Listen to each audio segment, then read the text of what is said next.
Keaton Sparks, Allison, Julia Whitehead, will lead us in the flag salute and read the land acknowledgement. What happens, what works well is if you go in front of that TV, that way the camera can see you.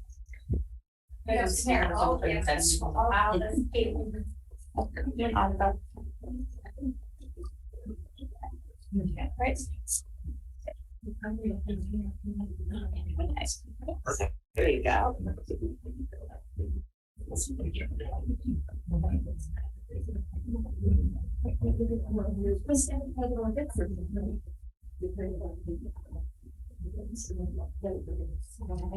I pledge allegiance to the flag of the United States of America and to the republic for which it stands, one nation, under God, indivisible, with liberty and justice for all.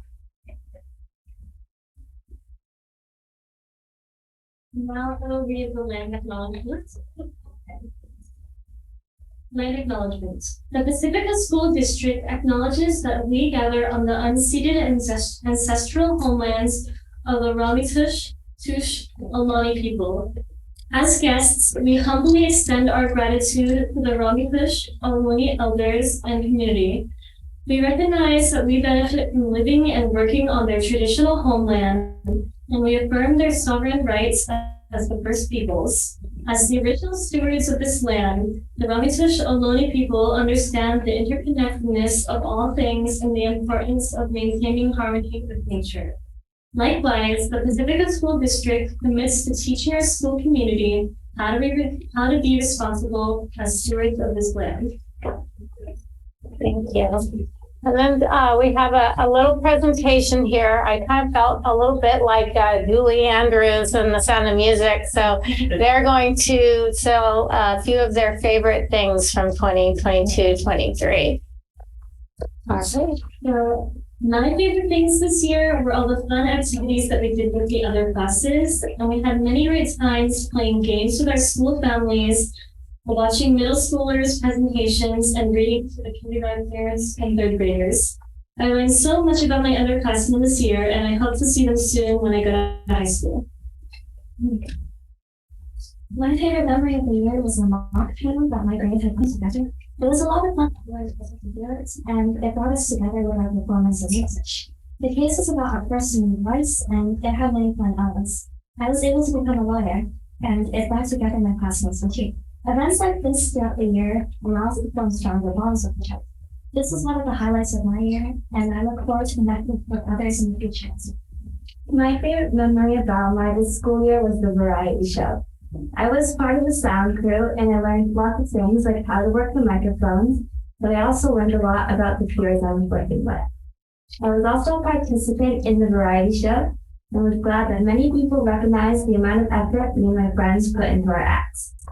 Although there were only a few rehearsals, I could tell that everyone improved and had such great growth in all their acts. I witnessed the entire stage crew, audience, and staff cheer on the kids performing, which was a heartwarming moment to watch. This show was one of my favorite memories because it reminded me of how nice, hardworking, and encouraging each student and staff here at Belmont is. Hello. One of my favorite things this school year was our spirit days. One day out of every month, students got to dress up according to a certain theme. Some examples of themes we've had so far were Cultural Day, where students got to dress up as certain heritage backgrounds, and Sports Day, where students got to wear like jerseys or whatever they wanted from their favorite sports teams. We will have one more Spirit Day this year, which is this Friday, where we get to dress up in Pride colors to celebrate Pride Month. And the Spirit Days we celebrated this year helped students create a stronger bond with each other because they got to discover more things about each other and also help them express themselves. My favorite thing this year were the middle school band concerts. I played the flute in beginning band, and it was really fun when my class got to play songs that we learned in band class in our winter and spring concerts. We got to play pieces like Ode to Joy, Furioso, and the Star Wars theme as a whole band, and even play our own mini ensembles with our classmates and friends. In the winter concert, I was part of a trio with two of my friends, and we played the piece In the Bleak Midwinter in front of the giant audience. Our concerts were the highlight of the school year, and I can't wait to do more next year. Thank you.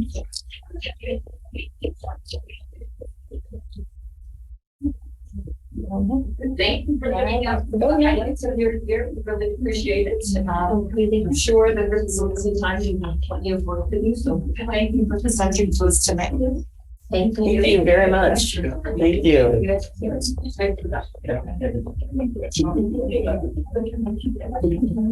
And for those in the audience, we have these nice seats that just opened up.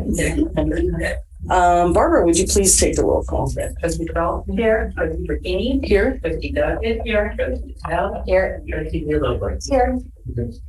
The district records the audio portion of the meetings. All recordings are kept in the superintendent's office for 30 days and are available during that time period for inspection by members of the public on district equipment without charge.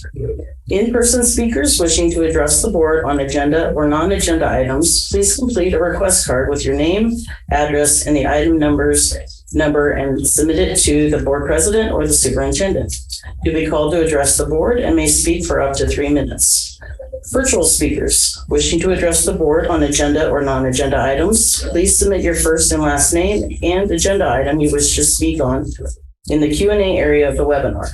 Please do not submit comments or questions in the Q&A area. You will be called to address the board. Your microphone will be unmuted and you may speak for up to 3 minutes. After you've spoken, your microphone will be muted. Report out on closed session topics. The board met in closed session to discuss closed session items, public employment, government code section 54957, B1, superintendent. The board took no action. Approval of minutes. It is recommended that the board approve the minutes of the May 10th, 2023 regular meeting. Are there any questions regarding these minutes? Do I have a motion to approve the minutes on May 10th, 2023? I'll make a motion to approve. And do I have a second? I'll second. All those in favor, please raise your hands. Motion passes 5-0. Approval of the agenda and consent agenda. All items on the consent agenda will be approved with one motion, which is not debatable and which requires a unanimous vote for passage. If any member of the board, the superintendent, or the public so requests, any item shall be removed from this section and placed in the regular order of business following approval of the consent agenda. Are there any questions regarding the agenda or consent agenda? All right. Do I have a motion to approve the agenda and consent agenda? I'll motion to approve the agenda and consent agenda. Do I have a second? I'll second. All in favor, please raise your hand. Motion passes 5. All right. Communications. Again, speakers wishing to address the board on agenda items or non-agenda items, please submit your first and last name and agenda item with this you wish to speak on the Q&A area of the webinar. Please do not submit comments or questions in the Q&A area. You will be called to address the board. Your microphone will be unmuted and you may speak for up to 3 minutes. After you've spoken, your microphone will be muted. All right, our first speakers tonight are representatives from LSEA. Hello. Hi. Hi. Thank you to everyone who attended our CSEA, LSEA end of year social at Siebel. We were able to give a round of applause in celebration of the retirement of Diane Chavez Stillman from Cabrillo School. Diane has been a strong behind-the-scenes leader of LSEA for many years. We thank her for her leadership and practical view at solving problems and finding solutions. Last week, I had the opportunity to have an informal chat with our new superintendent, Dr. Darnice Williams. LSEA continues to be optimistic for the future of PSD, and we look forward to working with her as she builds her foundation in our community. We have some work to do, but we are hopeful for good results. A few weeks ago, LSEA and CSEA had a meeting with Will Lucy to discuss the LCAP, which is being presented this evening. It felt really good having trustee Linda Burkini in attendance listening in. We shared our concerns, questions, and comments with Will, and the simple gesture of having a board member present was refreshing. We hope to see some of our recommendations of the LCAP process in the coming evolution of the plan. Thank you to Trustee Villalobos for attending a recent LSEA meeting. This was another opportunity where our members felt heard and valued by a board member. I shared both of these experiences with Dr. Williams last week. The simple gesture of sitting in on meetings are much appreciated. We hope to see more of it next year. Tonight's agenda is long and full of very important items. LSEA thanks all Elna Flynn recipients and the Pacifica Education Foundation for the hours and of time and effort you put forth for our students. Thank you. Thank you. All right, next is a representative from CSCA. Hello, my name is Nicole Sayers, and I'm the president of CSEA Chapter 128. Tonight, I'd like to welcome Kristen Bork, a new behaviorist in our department, Tanner Feldman, custodian 1 for Ocean Shore School, and Carolyn Alvarez, a one-to-one paraprofessional at Linamar Educational Center. The CSEA Above and Beyond recipients for June go to Alex Garavito and Stan Kresniak. Alec is a district network analyst. Stan is our district's technology support technician. Both Alex and Stan work very hard to do a wonderful job of making sure our technology needs are met district-wide, along with the rest of the IT department. And this is not an easy task. Alec and Stan consistently go above and beyond to make sure that staff and students can access technology tools that they need. We are very grateful for their dedication to our district. CSEA Chapter 128 is very proud of all of our Above and Beyond Award recipients. We appreciate all of that you do. I'd like to thank Megan Ellsburn, the LSE and LSEA, for including CSEA at the end of the year get-together on May 18th. It was great to celebrate at Sea Bowl. It was nice to see people that we don't always get a chance to see, and it was great to bowl, so it was a very nice event. CSEA has had 3 negotiation sessions.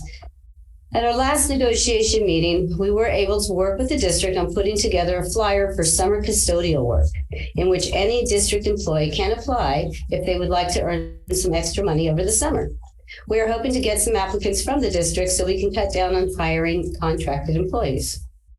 Overall, negotiations have been a little bit disappointing in that we have not come to any agreements. We hope that the next negotiation on June 6th is taken seriously so both sides can communicate honestly and respectfully. Our negotiation team is committed to work through each proposal with integrity. Each of us carry years of institutional knowledge. We hope that the district will respect that knowledge and understand that when new ideas are brought up, we are only reaching back to the past years of the district. We want to move forward and try not to repeat some of the mistakes that were made in the past. As we come to the close of this school year, I would like to wish everyone a nice summer session. I hope we can take a breath and relax a little. I think we could all use a break, and hopefully when we come back in August, we will be ready and excited to start the new year. Thank you for your time. Thank you. All right, next, people wishing to address the board. This is Nicole Avenatti. Natalie.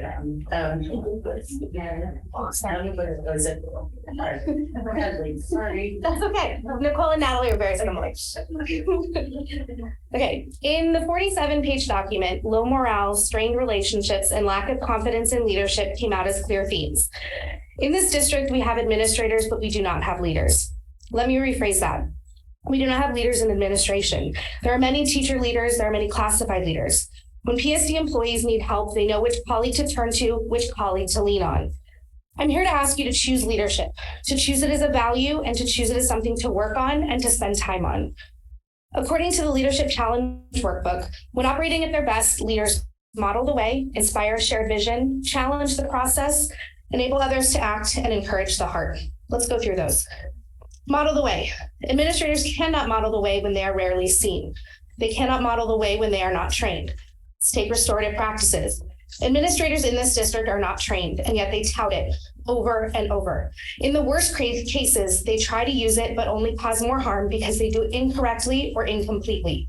I have witnessed this and been personally harmed more than once.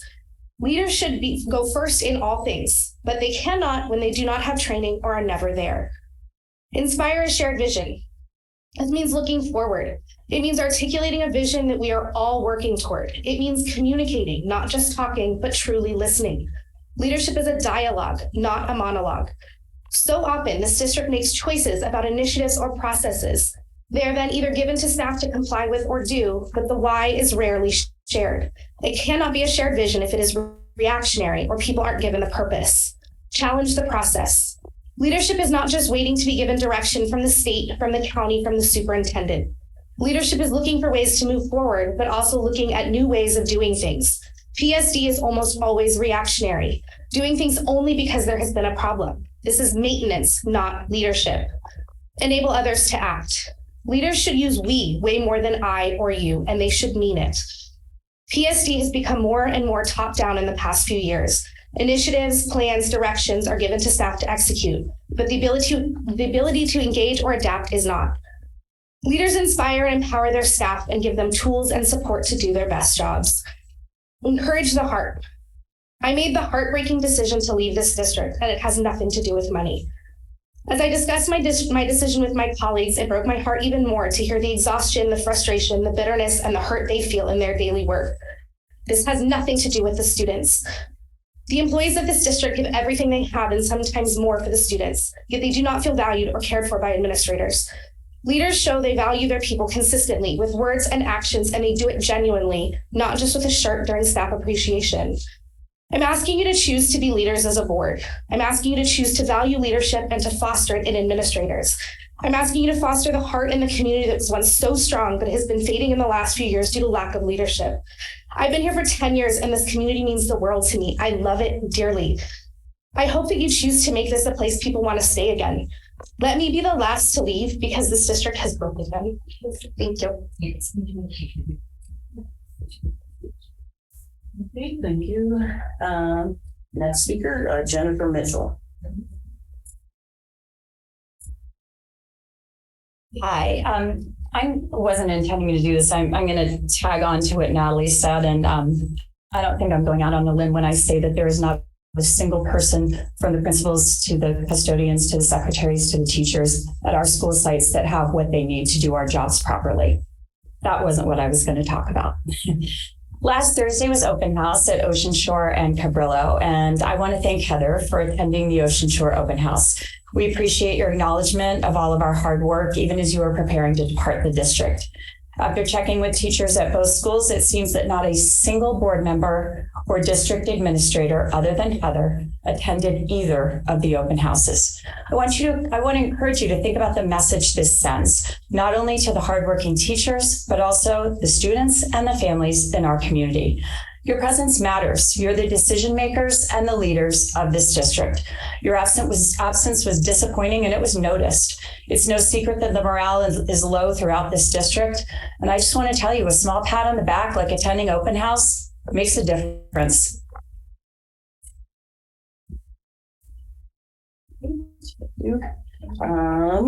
Next, anyone online would like to speak?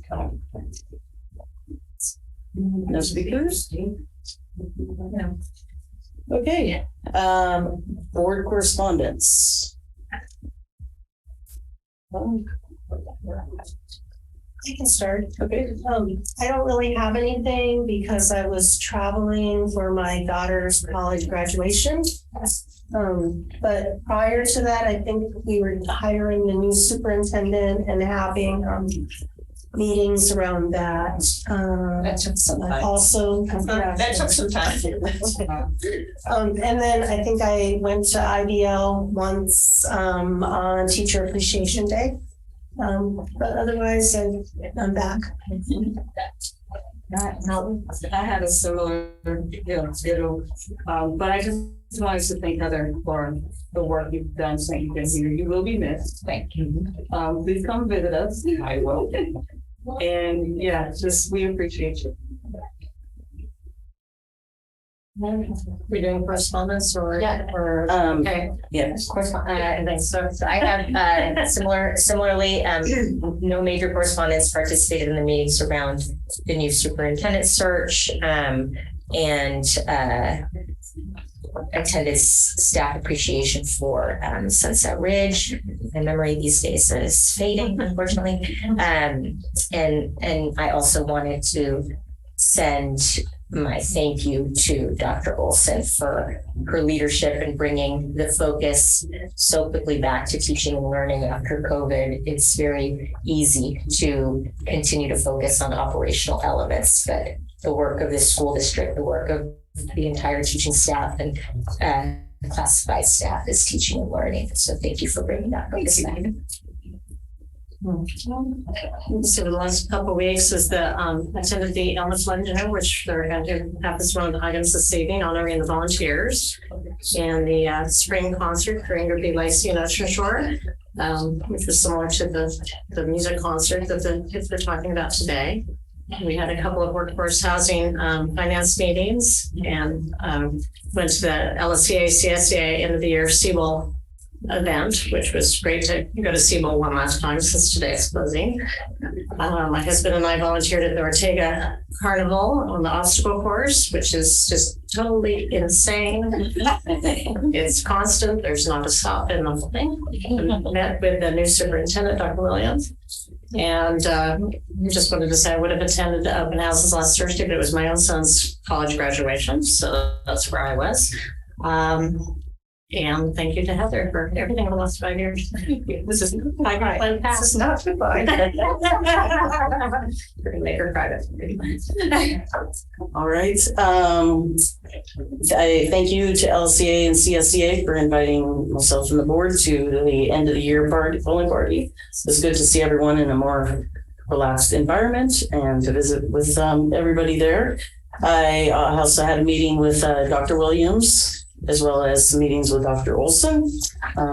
So tying things up and then opening things up to the next slide. So workforce housing meeting also, and attended the Elma Flynn, and also attended Siren Fest, which is the Pacifica Girls Softball League skills event that they had on the upper field over at Cabrillo. So that was a fun day. So that's been my last few weeks.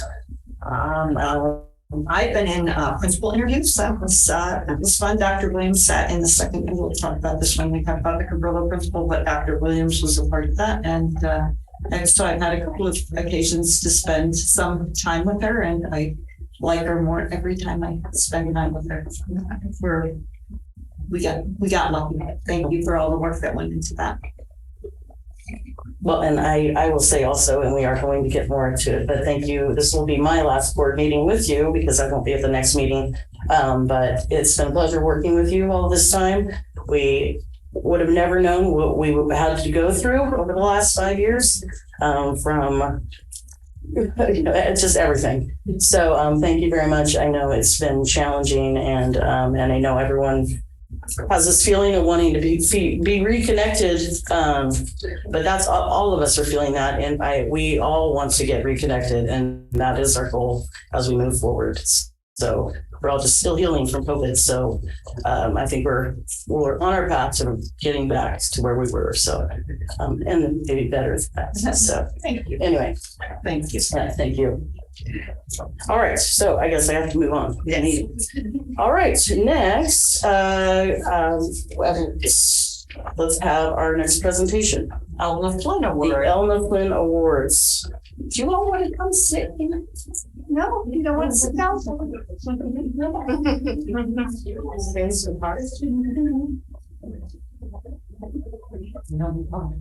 Michelle Gray. Michelle Gray is here. Presenting most of the Elna Flynn Awards. Yes. Hi, everyone. Michelle Gray. Very nice to be here with you. I'm the current IVL Middle School PTO President, and the Parent Council Rep for the school. And on behalf of the Parent Council, I'm going to present and review real quick our award recipients for the 2022-2023 school year. As was mentioned, we had our El Niflin banquet on May 12th. It was very fun. Those are always really nice events to see the different schools come out, show out, really show their school spirit and just enjoy each other's company. There was even music this year, which was really nice, Tony. So thank you for that. But I want to mention a little bit about the award. So it was, the El Niflin Volunteer Award was first presented in 1988. It's an annual celebration for those hardworking volunteer individuals who spend countless hours in the name of education at our various schools in Pacifica. The award's namesake, El Niflin, was the consummate volunteer. Not only did she volunteer while her 4 children went through the Pacifica School District, but she continued to volunteer even after her youngest graduated well into high school. She exemplified the word volunteer, and it is to her standard that we all aspire. It's in her honor that we recognize the value of volunteerism and how devoted we are to striving to support the education of all of our students. So with that, we'll go through the presentation real quick. I'm going to try and read it here because I can't see the screen. So we'll start with Sunset Ridge. We're really excited. Sunset Ridge, such an amazing school. We had 2 recipients this year. Bridget Hart was our first recipient. She joined the Sunset Ridge PTO as a room parent coordinator last year. She helped not only in that classroom, but she was there to show up at every single event. And they were able to lock her in as treasurer for this year's PTO. So she rose to the challenge and did an amazing job, contributing countless hours to thoughtfully investigating the best ways and best processes for a PTO treasurer to do their work. And so we really want to congratulate and thank Bridget for all her hard work.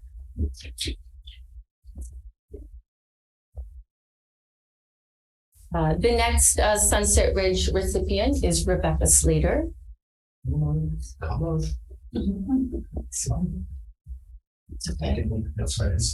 There we go. Are we good? Okay, One screen, the other. Rebecca is the current PTO president at Sunset Ridge, and she also served as PTO secretary last year.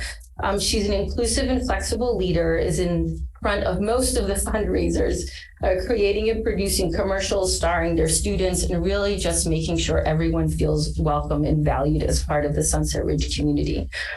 She was awarded the El Niflin last year, so she's a repeat, which is wonderful. And Rebecca's just a fabulous human being. So congratulations to Rebecca.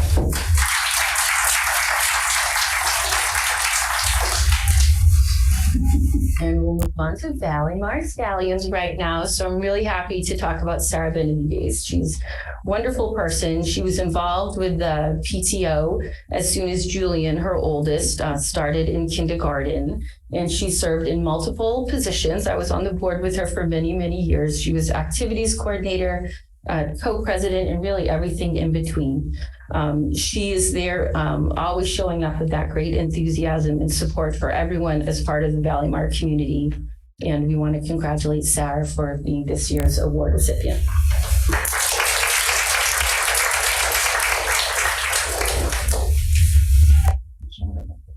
Perfect. Moving over to Ortega, the Otters. Adriana is another wonderful person. We were really lucky this year to have so many folks that have been involved in their PTOs for so long. So she's been on the PTO for many years in a variety of positions. And this year she was actually PTO communications secretary, which has one of the many responsibilities for getting word across the Ortega Otter community. But the most impressive thing is to get that weekly Otter Town news, which I just think is so fabulous. And I'm excited to be there next year. Adriana is the glue that holds that team together. They're a very strong PTO. She works tirelessly to ensure the events are covered and that everyone is on the same page with the information and they're coordinated. They wrote, she's an incredible gift and Ortega is a better school because of her tireless dedication. And I'm excited that she might be the PTO president next year. So congratulations to Adriana.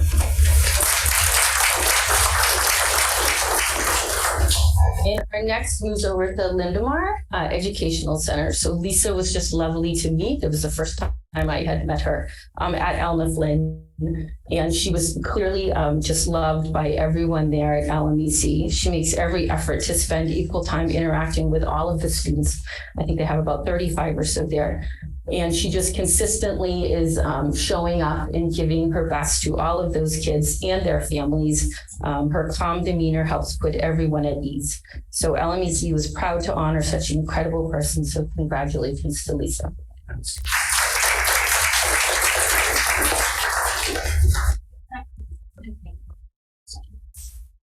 And next is Ingrid B. Lacey. It's Michelle Gray. First of all, I've known Michelle for a lot more years than just here at IBL. She worked, she let it slip. She was on the Valmar board for a lot of years. But I went back and was like, when was the first time I knew Michelle? And she was reaching out because she knew someone that had some dietary needs, and she wanted to make sure that that person felt included in Fall Fun Fest, which was an event we were throwing. So she quietly behind the scenes said, I can pop popcorn for everyone and make cookies so that everyone feels included and doesn't feel like they have to stand out. So from the very beginning, Michelle has always thought about everyone and making sure that everyone feels included. And I also want to say that if Michelle gives you your word that she's going to do something, she always does. It's great follow through and the perfect A+ volunteer, as you can see, because she's here giving her own presentation. Here, I'll say. Anyway, but I'll go ahead and read what we have here. So Michelle Gray served as Parents Council representative last year for IBL and is currently PTO president. Michelle is always looking for ways to help, talking with the teachers and staff about what they need, helping in the library, selling popsicles or snacks, or just stepping in where needed. From Ruby Bridges Walk to School Day to launching the successful IBL Rocks fundraiser for the grown-ups, her enthusiasm is infectious, making it clear that her main goal is to make sure everyone is engaged and supported in our amazing middle school community. Michelle has always done all she can do to benefit the kids, and absolutely an invaluable part of our community. Thank you, Michelle.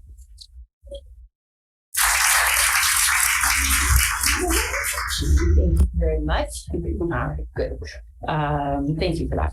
So Ocean Shore had 2 award recipients this year, and the first one that we want to highlight is Kristen Huang. So Kristen and her 3 kids have been part of the Ocean Shore community for 10 years. She's been on the board for 9 of those years and has taught science and art and helped organize wide events such as Diversity Day. And she also, I think this is heroic, quite frankly. She organized and directed the talent show for 7 years and kept that going through the pandemic. So having it in person is one thing, but being able to do that remotely with all these families still figuring out technology is phenomenal. So good for her. She's been a K-2 music teacher for the past 4 years, and she also taught at Valmar for a little while. So Kristen makes the impossible possible, and we want to congratulate her.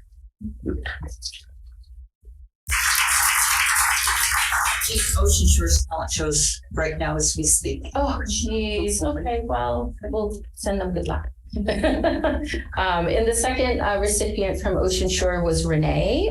Renee was the mainstay of the Ocean Shore Library, and she is a committed OSS grandma.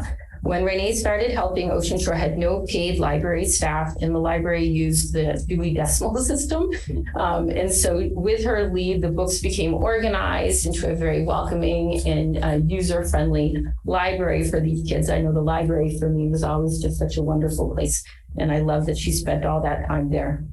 She feels very strongly about giving back to her community, and she even worked full-time for Ocean Shore for 10 years for free. And so these are what all these volunteers are doing. So we're forever indebted to Renee for her countless contributions to Ocean Shore. Thank you and congratulations. For Cabrillo School, I want to acknowledge Suzanne Lisson Salazar. So she's the award recipient this year. So for each of the 9 years her daughter Bianca has been at Cabrillo, Suzanne has tirelessly supported the entire community, from teaching French, and she also teaches that at other schools, which is great, to cooking in the hallways, to growing the after-school enrichment program. Her positive presence has always been welcomed and appreciated. She's an inspiration to all the burgeoning young writers. She presented work in the Wickedly Awesome Travel series to the students. Her advocacy for the community is amazing, whether as parent council rep, fundraising for PEF, or volunteering for Measure O. Her involvement conveys her belief that if everyone does a little, a lot gets done. So congratulations to Suzanne. Thank you all, and congrats to everybody.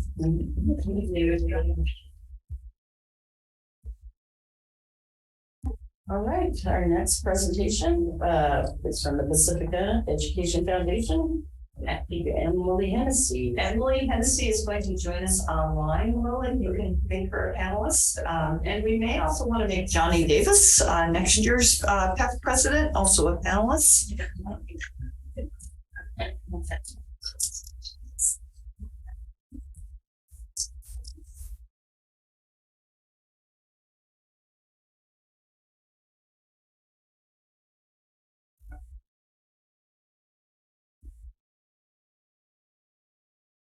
Someone is elevating. There's Johnny Davis. Hi, Johnny. Hi, Heather. Hi, everyone. Thanks for having us. Hi, so sorry, I was on mute. Didn't realize that. Good evening, everybody. Can you guys hear me okay? You're good. Okay, great. Okay, so thank you for your time this evening. I'm Emily Hennessy. I am currently the president of the Pacifica Education Foundation, and Johnny Davis is here with me, and he is the vice president of PEF. And so we're here to give you an update on what we've been up to this year and to talk a little bit about what we planned for next year. Next slide, please. So the agenda, what we want to go through really quickly for some of you that don't know who PEF is and what we do, we want to sort of go over that quickly. We want to talk to you about what we funded for the current school year. We want to talk about what we raised for this year, and to give you an overview of how we raise money just in general. And then of course, how you can support PEF and how you can contact us. Next slide, please.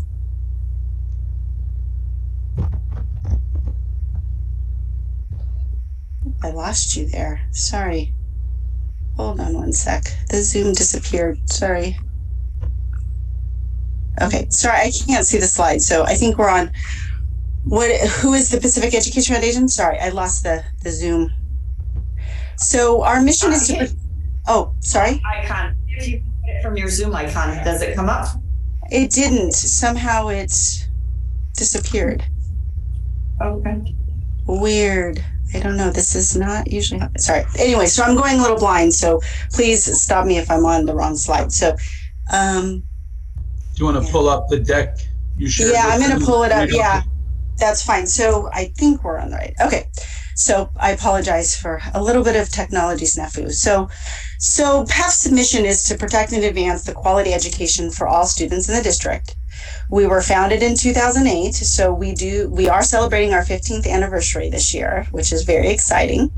And we'll tell you in a bit how we've exceeded our goal, which makes even our 15th anniversary even better. So we are a nonprofit charitable organization, so we're a 501c3. We are completely independent of the school district, although we work in alignment with them. We began providing programmatic funding to the district in school year 9-10. We did take about 1.5 years to sort of get up to speed and ready to sort of collaborate more consistently with the district. We are a 6-person volunteer board, and we are all full-time professionals as well as parents. 90%, we're very proud of this. So 96% of our revenue goes directly to program costs. which equates really to funding that goes to the district that ends up to the schools. We have very little overhead, and so we really pride ourselves on being very, very lean and mean. Finally, we raise funds from the Pacifica community, which is not only the schools, the families in the schools, but families that have graduated at the district, and then the general community. And we just really want, our focus is around if PEF funds any kind of programming, we make sure this is equitable across all 6 schools in the district. Next slide, please. Sorry, I have to follow along. Okay, so the goals of PEF are, 1, we raise funds to fill district gaps, which means that PEF really aligns with the district's strategic plan. We work very closely with the district. We don't take on funding anything unless the district wants to take that on as something, again, speaking to the equity of it and making sure that it's strategic and that it's longer term. We also support core curriculum, which is part of that vision.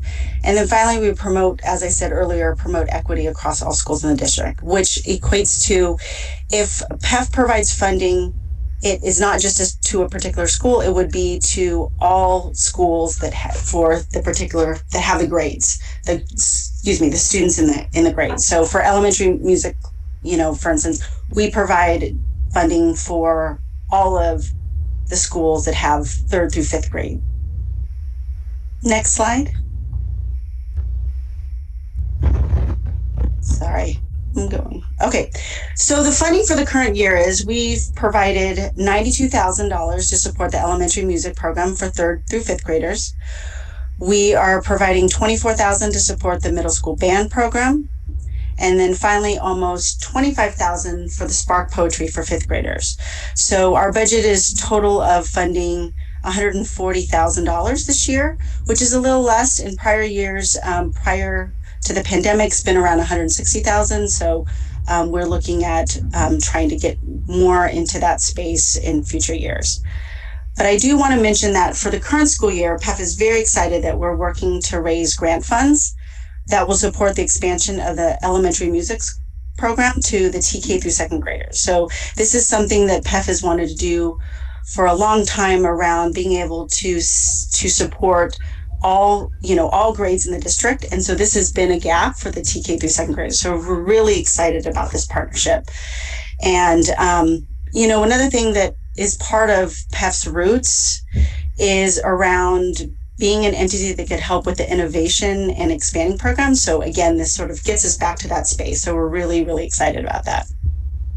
Next slide, please.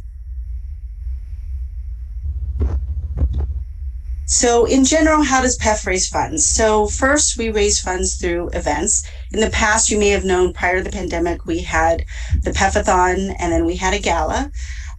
Post-pandemic, we realized that we really needed to concentrate more of our resources on the gala, which we did hold it in March this year. We had an amazing turnout with families and school staff really wanting a night out, and so it was very successful. We held it at Skyline College at the Johnny, what's the room? Sorry, I can't remember Farallon Room? The Farallon Room, yes. And so the feedback we got from attendees was that they really liked the space. We're happy that we could give families an opportunity to be out, socialize, especially after the pandemic. And so we raised $55,000, and after all expenses, we expect to net $40,000, which is a huge win for us. And we expect to actually hold it again around March next year, and we're working right now to solidify the date for next year. So we're really happy to sort of repeat this event. The feedback we got was that it was good timing, fun by all, and we can certainly start telling families about it a lot earlier. The second way we raise funds is through donation days. So we held this year's donation days earlier this month. We really, after having an event in March and then going back to families in the district and asking them to again donate donation days, families came out really strong. We had an amazing campaign across the entire district, and we really do expect to meet our fundraising goal of $80,000, which we met that last year with not holding a gala. So we are really, really proud of the families in our community to really come out and support PEF. Finally, we raised funds through our family membership program. So our program has 4 different membership levels, which have different benefits tied to those levels. And we really set these up so that we could enable families to give based on what works for their families. You know, one of the proud thing, and Johnny can certainly talk about this because he really is the person that deserves most of the credit around this, is developing the business partnerships. So one of the benefits of the family membership program is that if you're a member of PEF, you get access to our local business partners who offer a special discount or special promotion to PEF members. And so we have almost 60, right, Johnny? Almost 60 partners? 59. 59, yeah. So, and Johnny knocks on all the doors, on every local business, uses connections, and just is very diligent about getting local businesses to support PEF and the general community. So if you're not a PEF member, you certainly should be a PEF member, even just for that benefit alone. Next slide. Okay, so how you can support PEF. So there's lots of ways, and I've kind of touched on a little bit of it, like becoming a PEF member. And then one of the things that we really want to encourage members to do is to use your PEF membership card. So I'm guilty of that, as I don't have it with me and I go shop with one of the 59 partners of PEF. But it's really important for the businesses to know that you're a PEF member, so that they see that they visibly see there's a benefit to being a member, being a local business partner of PEF. So if you are a member, definitely show your card and let them know that you're a PEF member. One thing is also to share the PEF events with others you know. So, we hold the gala and it's great. We want more and more people to attend. We, so we really would like, community members to share with others. The event's not exclusive to just the Pacifica residents. We'd want family, friends outside to come enjoy the event and support PEF. Spread the word about PEF, just what we do in general, the membership program, supporting us, distinction between what we fund, the programs we fund, and sort of our vision going forward. One thing we've done recently that in the last year that we haven't done prior to that is really engage in an active grant seeking and writing process. So I know that over the years, since inception, PEF has been successful in securing donations, but not on a regular basis. So we've really put a concerted effort into that, led by one of our board members, John Downing. And he's really been working with a grant writer around research and submitting applications. So we've been really successful, given this is the first concerted effort we've done over a significant amount of time. And we've gotten, 5,000 here, 10,000 here and there, but it's just the start. So we're really happy to continue this effort over the next year and beyond. And then finally, the PEF board we're in a bit of a flux. We do have board members that have been on for years, that their kids are aging out of the district. And so we are actively looking for candidates that would like to serve as a board member. I haven't touched very much on the ambassador program, but each of the schools has an ambassador that is connected to PEF and sort of is the liaison between PEF, the PTO, and the school, and the principals. And so we are always looking for at least 2 individuals to serve at each of the schools. So if you identify anybody that would be interested in serving as a board member or as a volunteer, as a school ambassador or in other capacity, please send them our way. Next slide. Okay, how you can contact PEF. So below is our contact information. So you can get a hold of just the general email at PEF. You can get a hold of myself or Johnny. So feel free to contact us about anything that we reviewed or any questions you have. Finally, I wanted to end with saying that PEF would like to thank Superintendent Olson for all of her collaboration and partnership. We have made tremendous strides with her leadership around defining what PEF is, what it does, distinguishing it from the PTOs.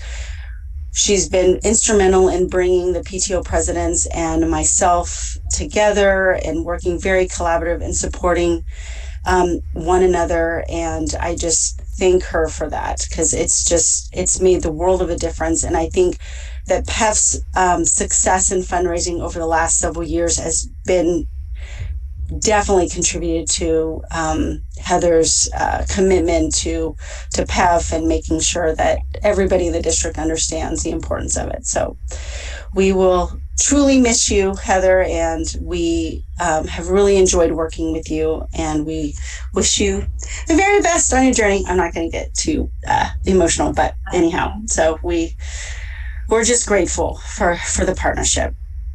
And we really look forward to working with Dr. Williams, and really we're excited about what is to come next school year and beyond. So, any questions? Any questions from the trustees? No.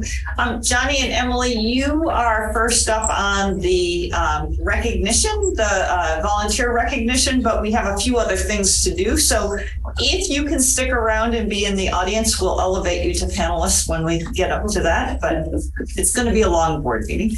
Okay, no problem. Okay. Thank you, everybody, for your time. Oh, go ahead, Johnny. Thank you very much.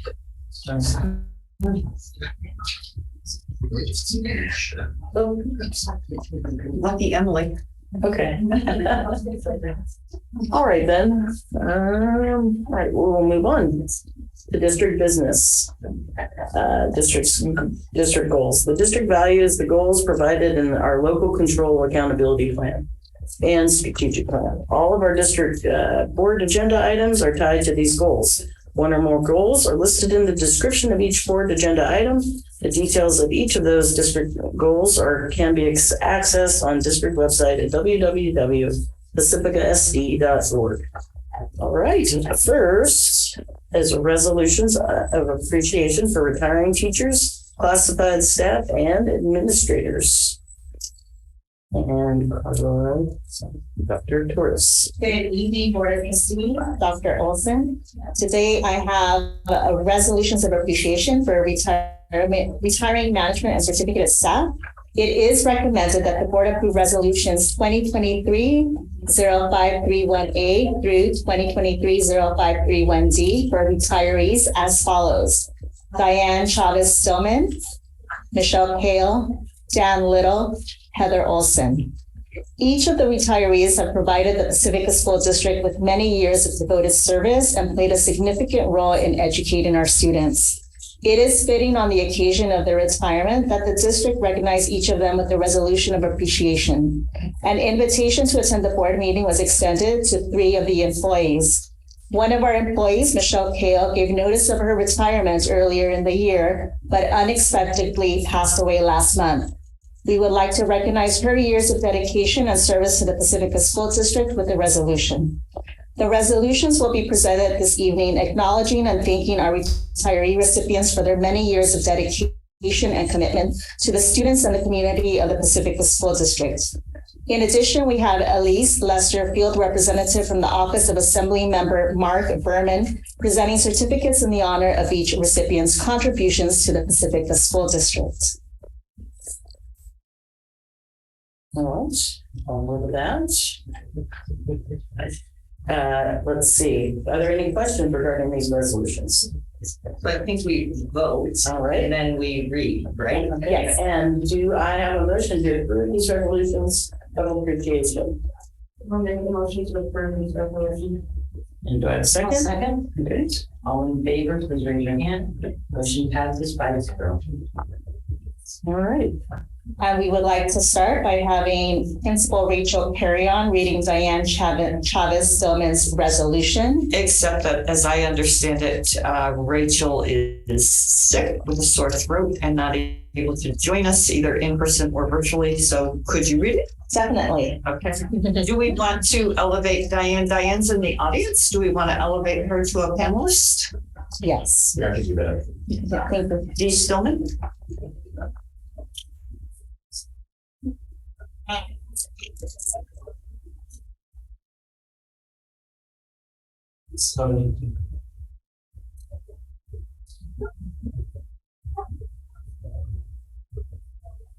She here? Yeah, she's there.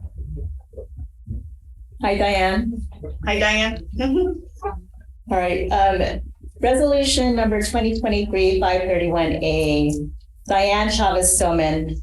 Resolved by the Board of Trustees of the Pacifica School District, County of San Mateo, State of California, that whereas Diane Chavez Stillman has been a highly successful teacher in the Pacifica School District since August 28, 2000, and whereas Ms. Chavez Stillman has enriched the lives of a countless number of students and their families, and whereas Ms. Chavez Stillman has provided excellent support to her administrators, teachers, staff, and students, demonstrating incredible patience, caring, and pride in her work in school, Ms. Chavez Stillman was truly loved and respected by all. And whereas Ms. Chavez Stillman has fulfilled all her duties and responsibilities as a teacher in a professional and highly exemplary manner. Now therefore be it resolved that the Board of Trustees of the Pacifica School District extends its best wishes to Diane Chavez Stillman upon the occasion of her retirement following 23 years of faithful and dedicated service to public education, and extends its sincere best wishes for a rewarding and fulfilling future. Regularly passed and adopted this 31st day of May 2023. Thank you. Diane, any? Thank you very much. Thank you. All right. Thank you very much. It's great on the big screen. All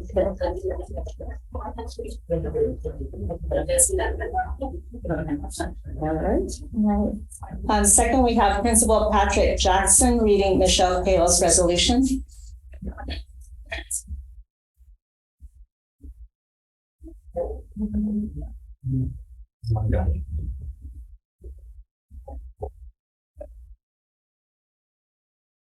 And after he comes up, Mr. Little's on deck.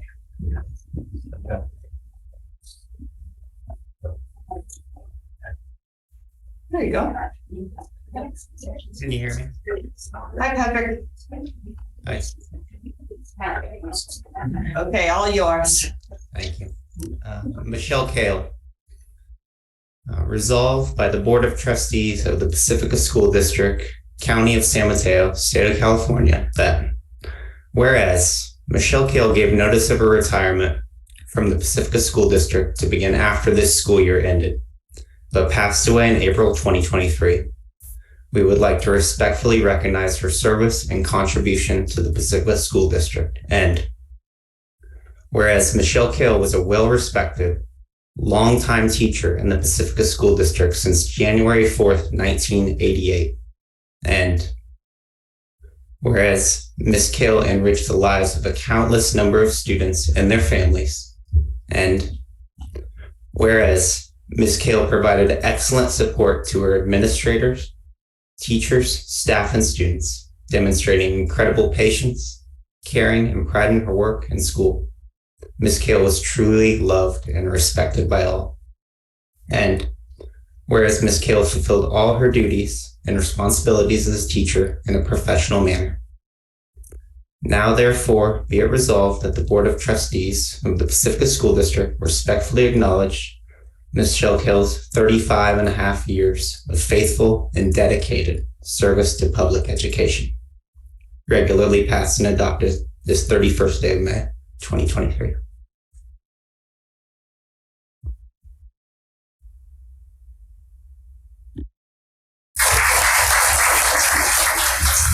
Thank you, Patrick. It's not you. Next, we have Dr. Heather Olson reading Dan Little's resolution. All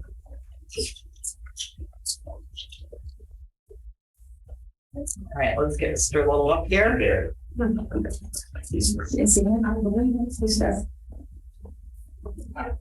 He's here.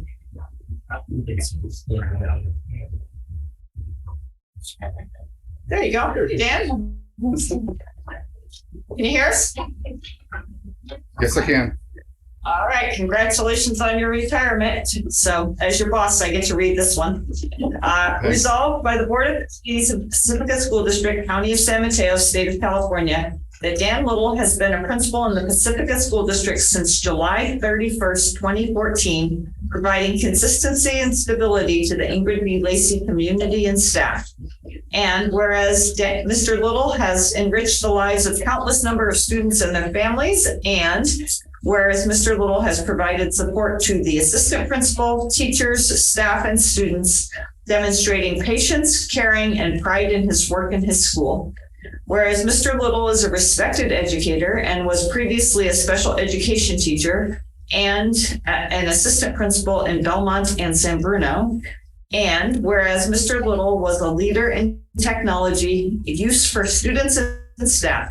Whereas at a time when our schools had limited number of shared devices for technology, Mr. Little applied for and received grants to provide more devices for students.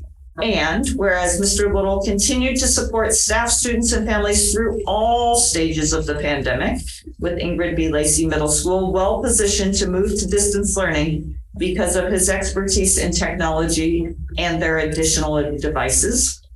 Whereas when a nearby school experienced a flood, making their campus unusable, Mr. Little provided the IBL gym as well as classrooms for a week.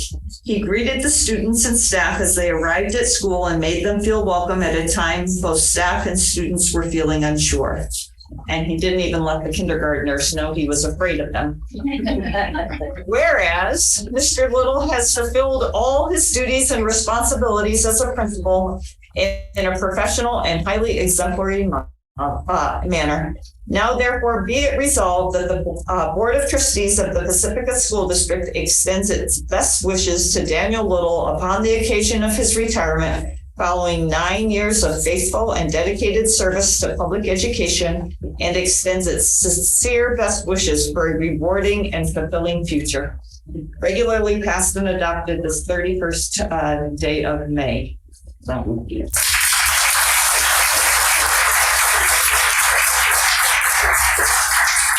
any words, Daniel? I just want to say thank you to everybody and for the opportunities that Pacifica has given me. And I really truly enjoyed working with our IBL family, watched it transform into something fantastic. And I'm really going to miss everybody. But thank you very much for the kind words. And thank you, Pacifica, for everything that you've done for me. Thank you, Dan, for joining us. There's a little heart going up the screen. I don't know if you can see that from home, but flaps and hearts going up the side. And we have the Board of Trustees and staff reading Dr. Olson's resolution.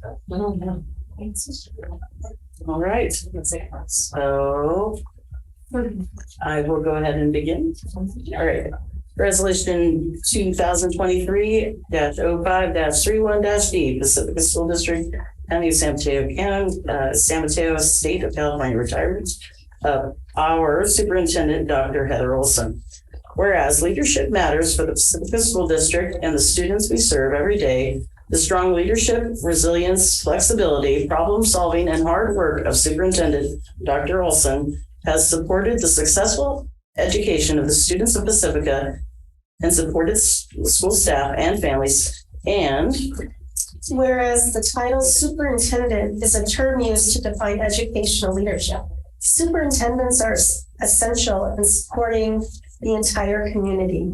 Dr. Olson has given unreservedly of her time and talents as superintendent of the Pacifica School District.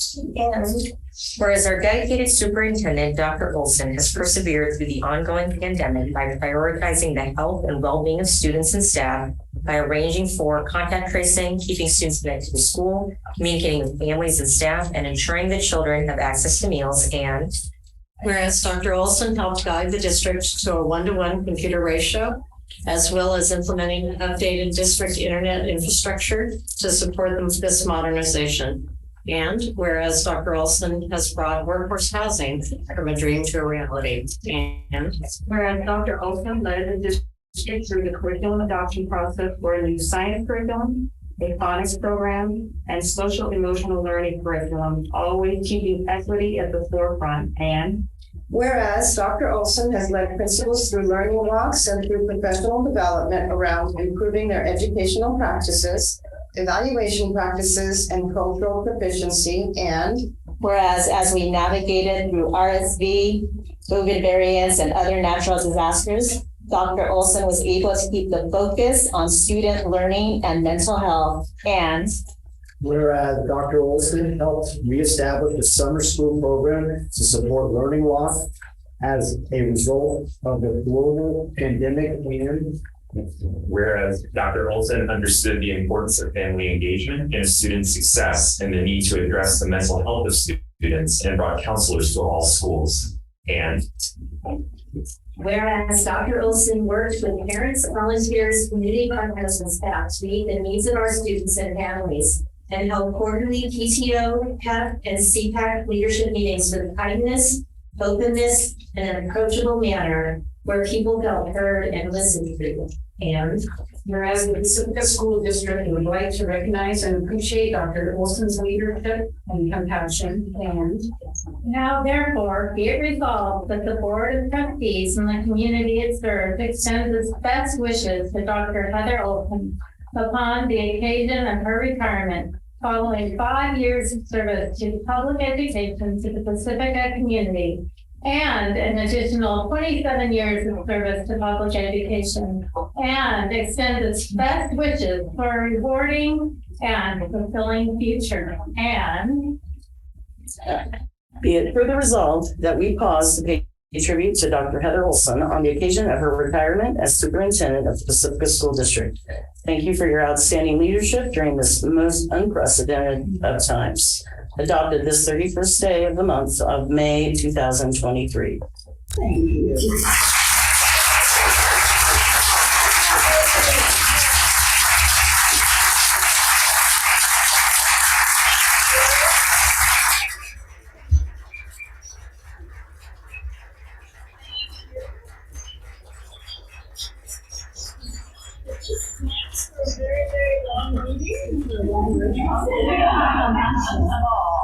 All right, so those of you who know me know that I'm not going to be able to speak deeply without crackling my voice and without tears in this, but it has absolutely been my honor to be the superintendent of this district. And, you know, while I may have been the head of this, we would not have gotten through this without all of us working together. And as I was talking to someone about the principals and the close relationship with the principals, is I'm pretty sure that we met every day for the first 3 months of the pandemic. Like, I think we had a noon meeting every single day. And it was just working shoulder to shoulder to figure these things out. And it was a collective effort from our CSEA leadership and our CSEA ranks that were out there kind of being the first ones serving lunch at a time that people really needed the food, to our maintenance and operations team, our teachers that moved quickly to the pandemic, moved quickly to be able to go to distance learning. And it has been the collective group that has been that success. And so my success is our success. And I just want to thank you all, to my 5 bosses. We've been through a lot, and I truly appreciate your support in the challenging things that we've had in front of us. And I'm so incredibly proud of us in terms of being able to make it through this transition and identify the next leader. And it's my honor to pass off the baton to her. And I will be watching from the sidelines and cheering and available for, you know, consults and conversations. But I will truly miss all of you. I am very, very proud of our collective work. So thank you very much.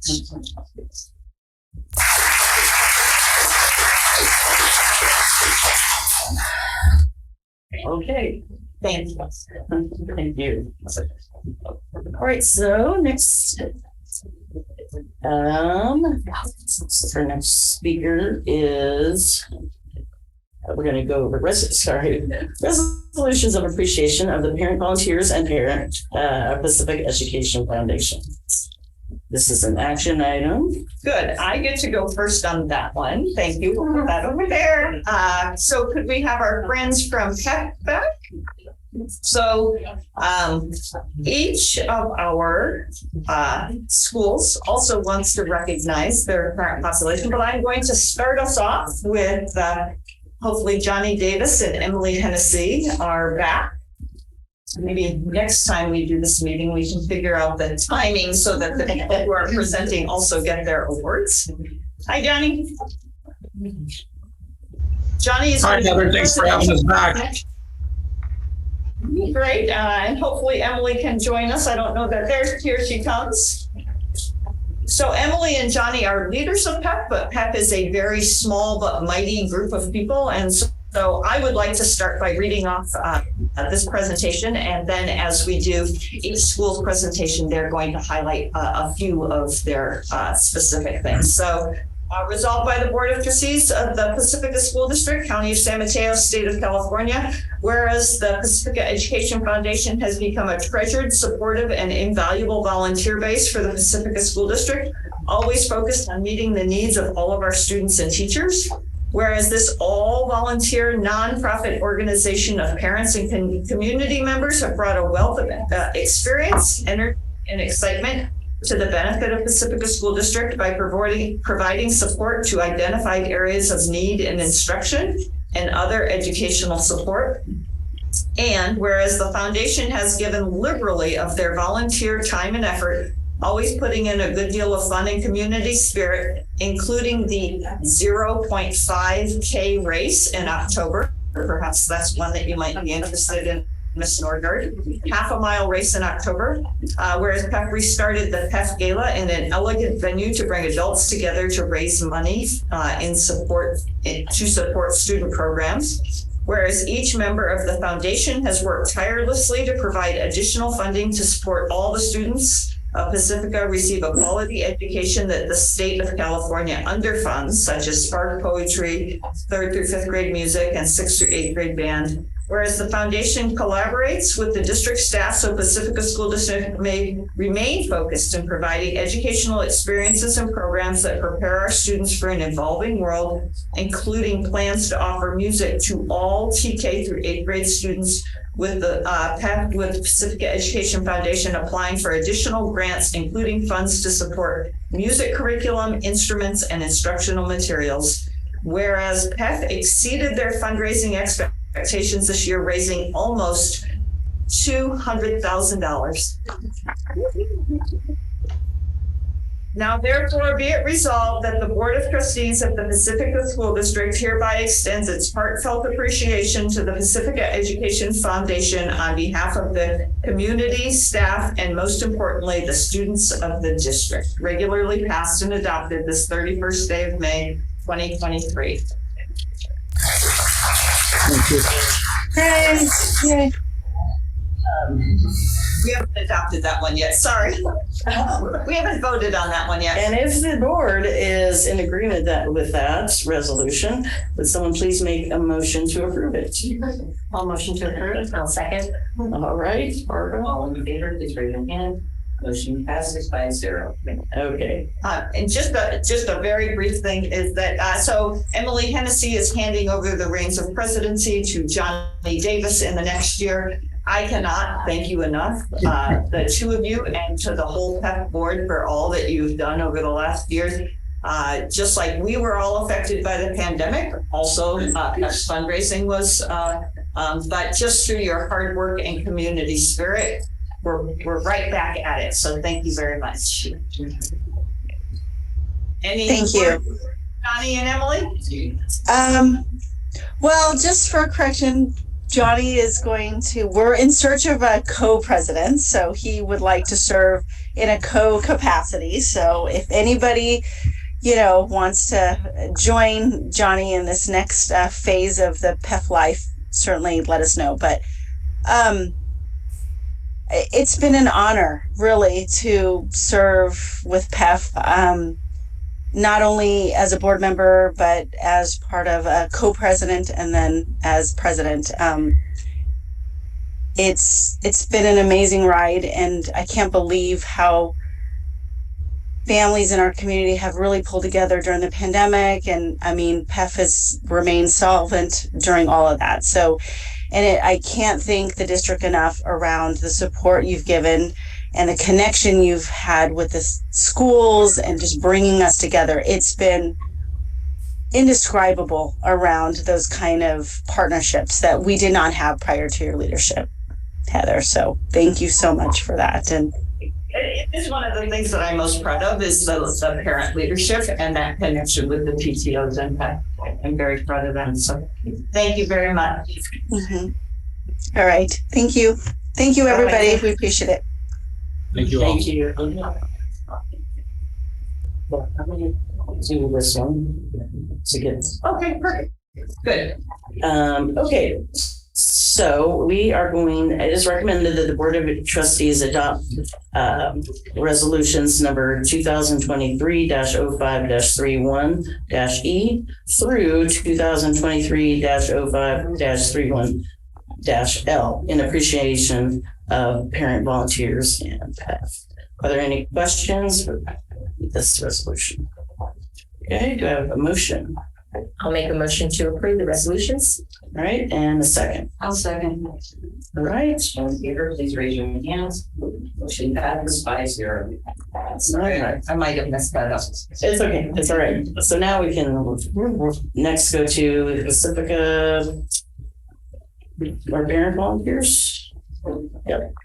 Resolved by the Board of Trustees of the Pacifica School District, County of San Mateo, State of California, that whereas the Sunset Ridge Elementary School PTO, the Diversity Inclusion Action Committee, School Parent Council, DLAC Committee, CPAC Committee, Room Parent Committee, the School Site Council and ELAC Committee, and the Pacifica Education Foundation representative have been a treasured, supportive, and invaluable volunteer base for the Sunset Ridge Elementary School site, always recognizing that it is all about the children. And whereas the parent volunteers of Valamar School have brought a wealth of experience, energy, and excitement to the benefit of the Valamar School site by contributing their time and efforts to provide a warm, welcoming, and professionally rewarding atmosphere for the teachers and staff of the school. And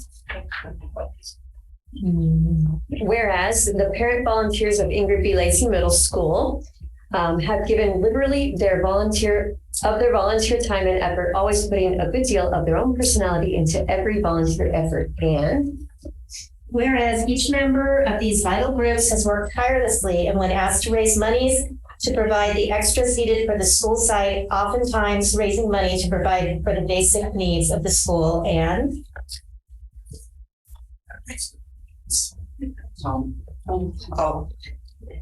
I can do that. Jean is not here because they're having their talent show.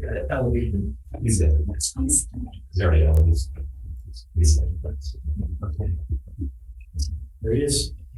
Hi, Tom. Hi, Tom. And whereas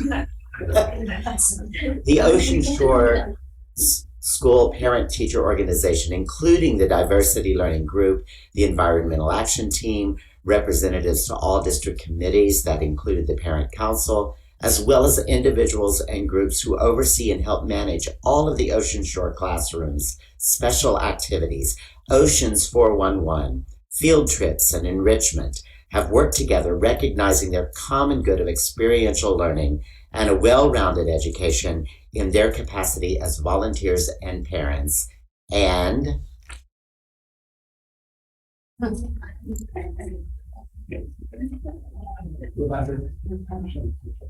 Patrick's coming up, or you want me to finish it up? No, you got it. Okay.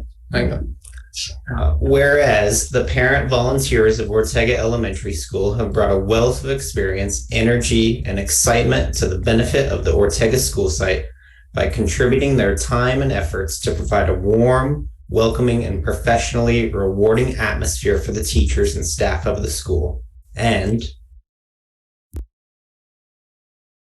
whereas the Cabrillo Elementary School Parent Council, CPAC, PTO, and PEF liaisons, Parent Stakeholder Committee, class liaisons, creative art volunteers, library volunteers, and a myriad of other volunteer positions that make the school run so smoothly every day have worked so very well together, recognizing their similarities and differences in their capacity as volunteers and parents.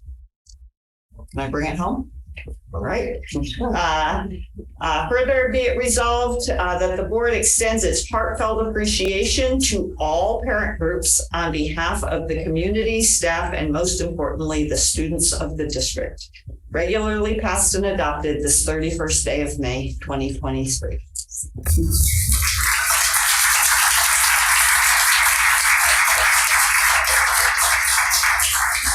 Thank you for your participation. Thank you to our recipients in the audience.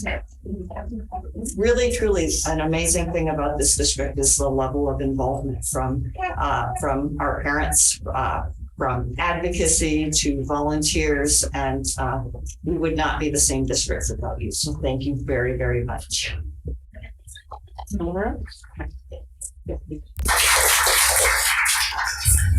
All right. Next up is the Cabrillo Elementary School principal. We would like to thank the item Parish family for their patience while we have our longest meeting of the year. Thank you all. Thank you. Okay, thank you.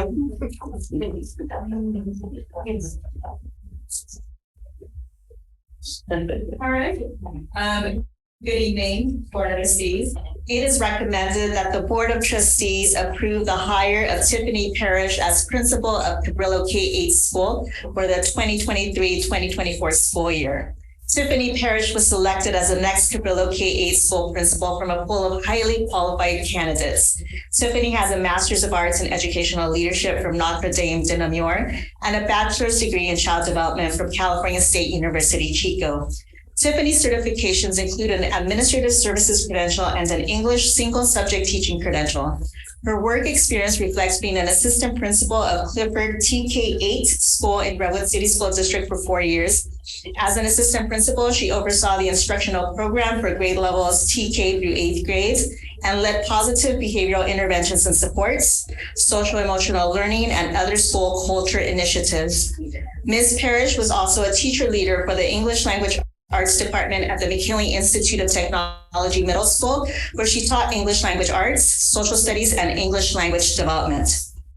Tiffany's skill highlights include a restorative and consistent approach to discipline and behavior management, a highly collaborative team member, and prioritizes positive communication. Lastly, Ms. Parrish is a Cabrillo parent with a soon-to-be graduating 8th grader. We are happy to welcome Tiffany to the Pacifica School District community.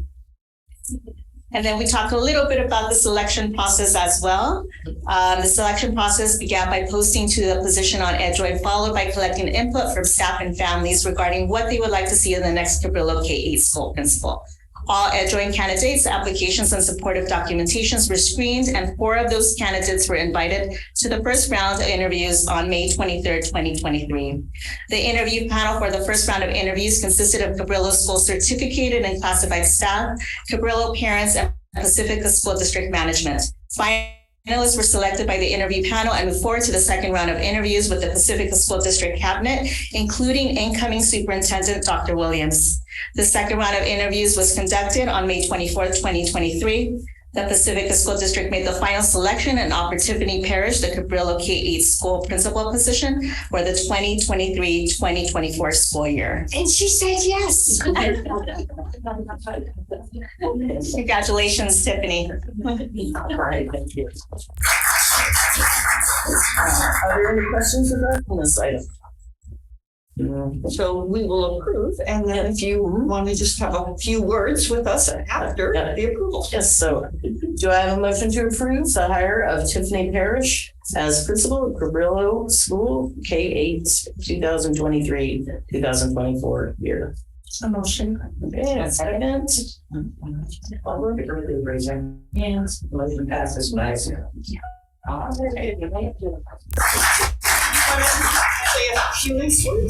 First of all, kudos to the entire parish. Oh yeah, thank you guys all for my family being here.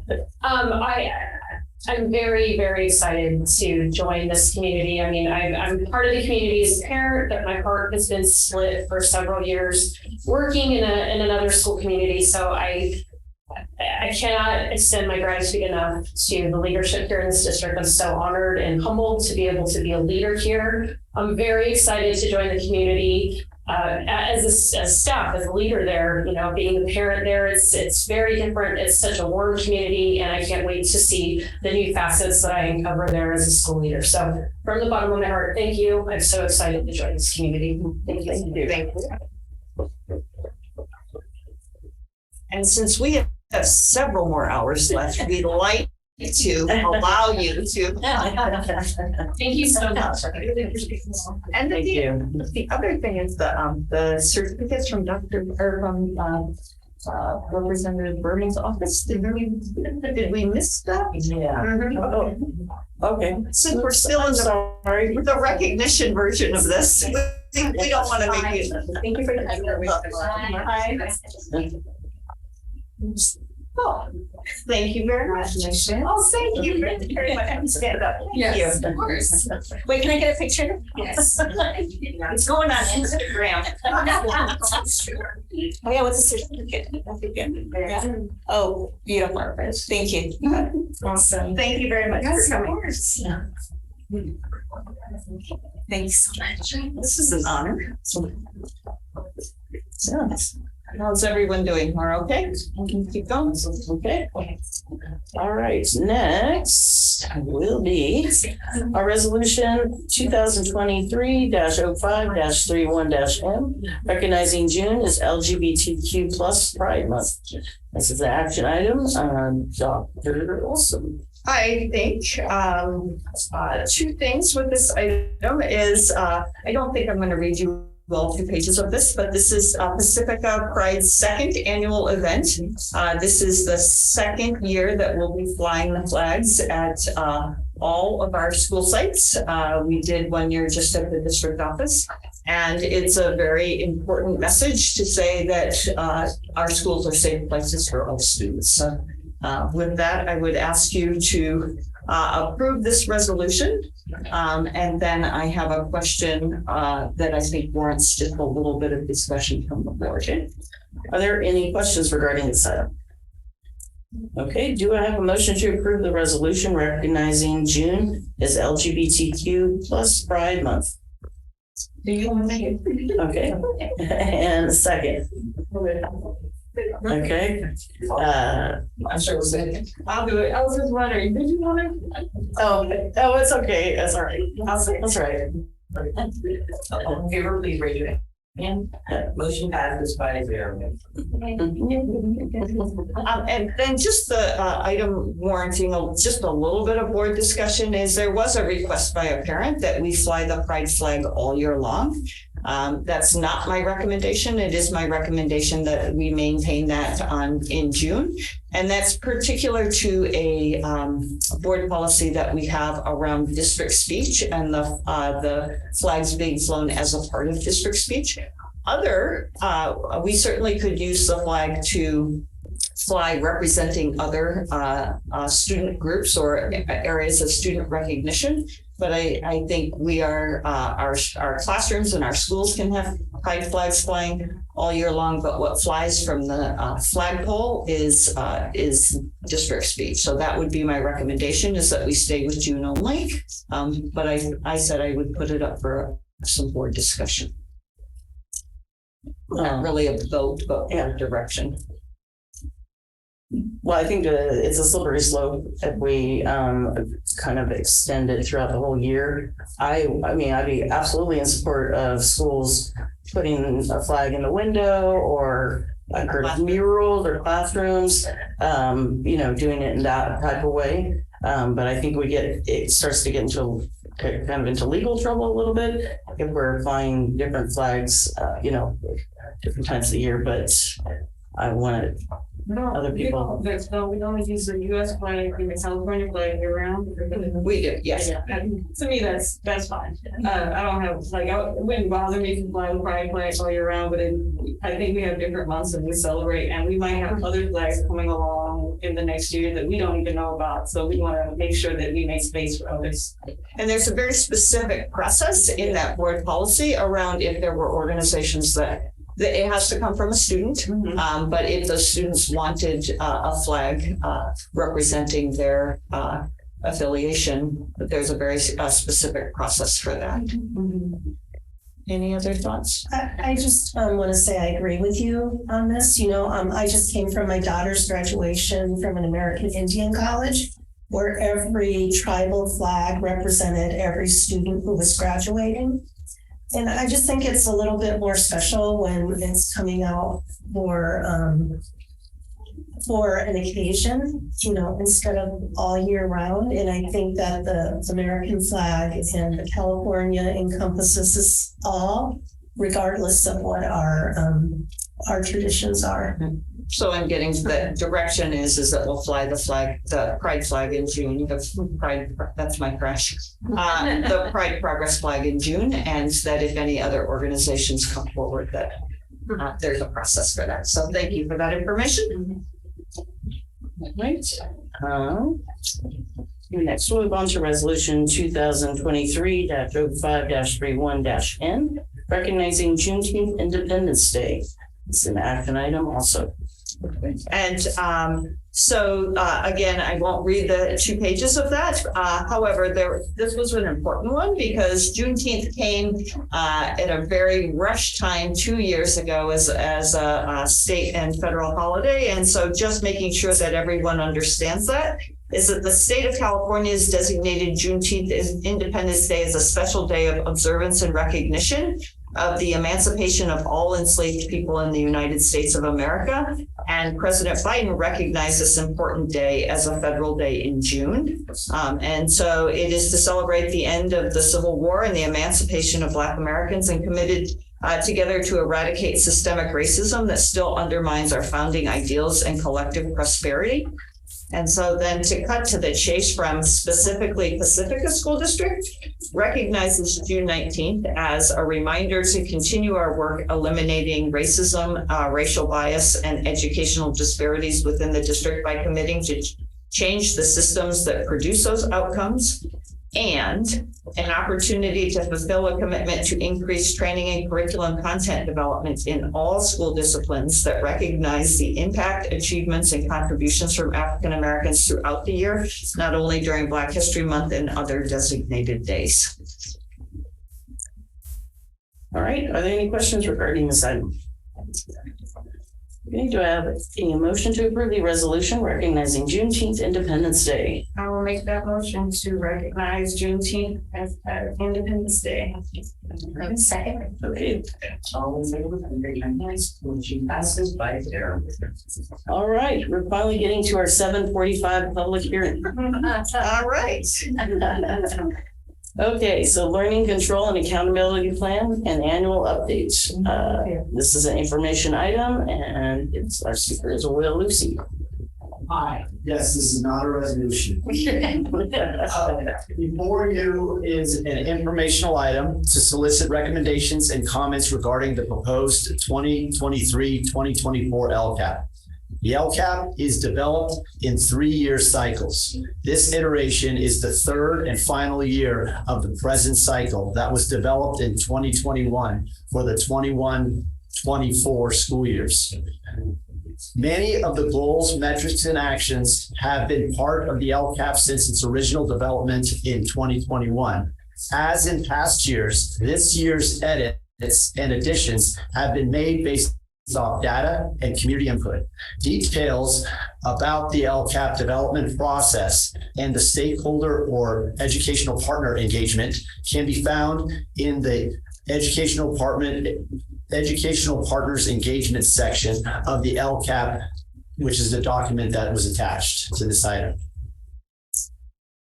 We started off with this slide when we first introduced this LCAP. Our story started 2 years ago when developing the 2021-2024 LCAP, with first identifying what students and staff needs were, to knowing each student and their strengths and challenges based off this knowledge, what staff would need to know in addressing those needs. We continue to operate within the tier systems of support, both academically and social emotionally behaviorally, to support our students in addressing the social emotional and academic needs. The tier system of support continues to be used. Universal Tier 1 with all students, select Tier 2 with at-risk students, and intensive Tier 3 for high-risk students. So what we've learned from our educational partners, and this was part of the process that we did this year when we met with our educational partners. I'm not going to read this whole slide out, but I do want to highlight a couple of things. One thing that came up was prioritizing and addressing chronic absenteeism and overall attendance issues. When the educational partners were presented with our chronic absenteeism rate and our attendance issues, that was one of the things that came out of their input, was prioritizing and addressing that area. Continuing to provide social, emotional, and mental health support services by retaining the level of counselors at each site. That was, I think, every single educational partner meeting, all of the survey information that came back. That was one of the things that was something that was in all those pieces, was this idea of keeping that level of mental health support on sites. And then the other one I wanted to highlight was the more emphasis to promote and implement inclusive practices. That was something that was began developing over the past few years, but really kind of took a strong hold this year in the work that's been done in that area. Can I just call on that, Will? Yeah, sure. Oh, no, it sounds like you're gonna get that one. As in the LSCA, one was an interest in tracking student behaviors, and so that was written into the LCAP in terms of continually tracking student behaviors. That was definitely another one that was that I wanted to highlight. The parent education for families around new curriculum, that was something that came out specifically when gathering input from our DLAC District English Language Advisory Committee meetings and our Parent Advisory Committee meetings and our Special Ed Parent Advisory Committee. That idea of having parent education for families around new curriculum. And then the need for professional development for teachers to support curriculum implementation. There was definitely a concern when we saw that some of our actions were around new adoptions and new programs coming in, and the idea of making sure that our teachers had some training around that before they began and during while they're implementing. Our three goals in the LCAP, which again did not change for the last couple of years during this cycle. The first goal was around conditions of learning. Second goal was improving academic outcomes for students. And then the third was the improving of emotional wellness and mental health for students, and also climate and engagement. Goal one, again, was conditions of learning, and really can be put into that. This is the entire, what the goal written out, but it's really about providing a high quality staff, making sure that we have instructional materials that are aligned and supported, and then also just the physical safety of our facilities, and making sure that our areas are conducive for learning.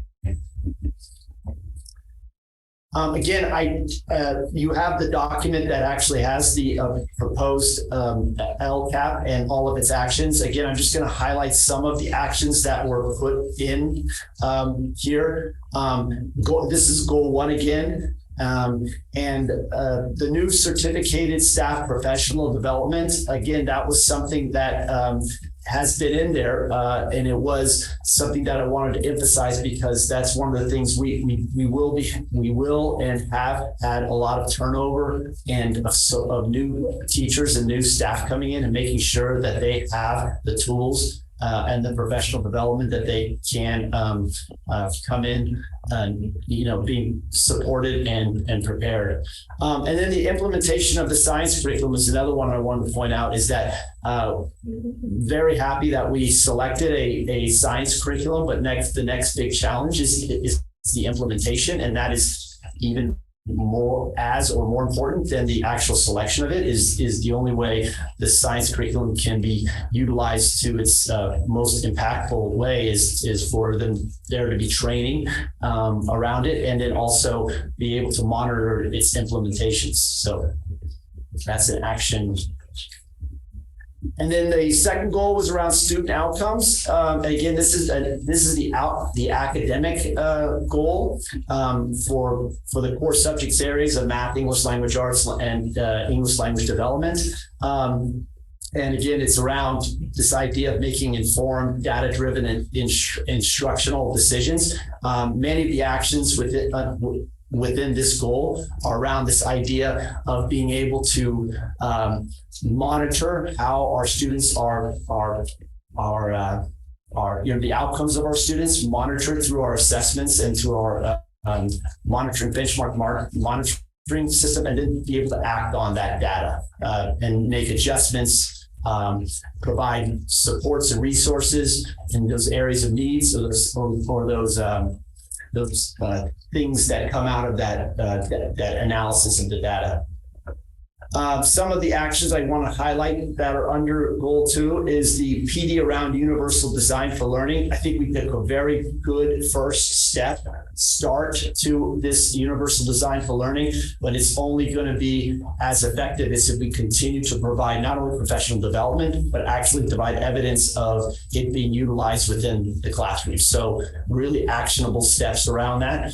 We're very happy to have the support of San Mateo County Office of Education in supporting that effort. But that's one of the actions that I wanted to highlight under 2. Another one is added personnel to support unduplicated students. A lot of this personnel came from the supplemental funds that the sites have decided to use, call them interventions or support teachers. But it's also the being able to support those unduplicated students in particular in those areas, in those content areas.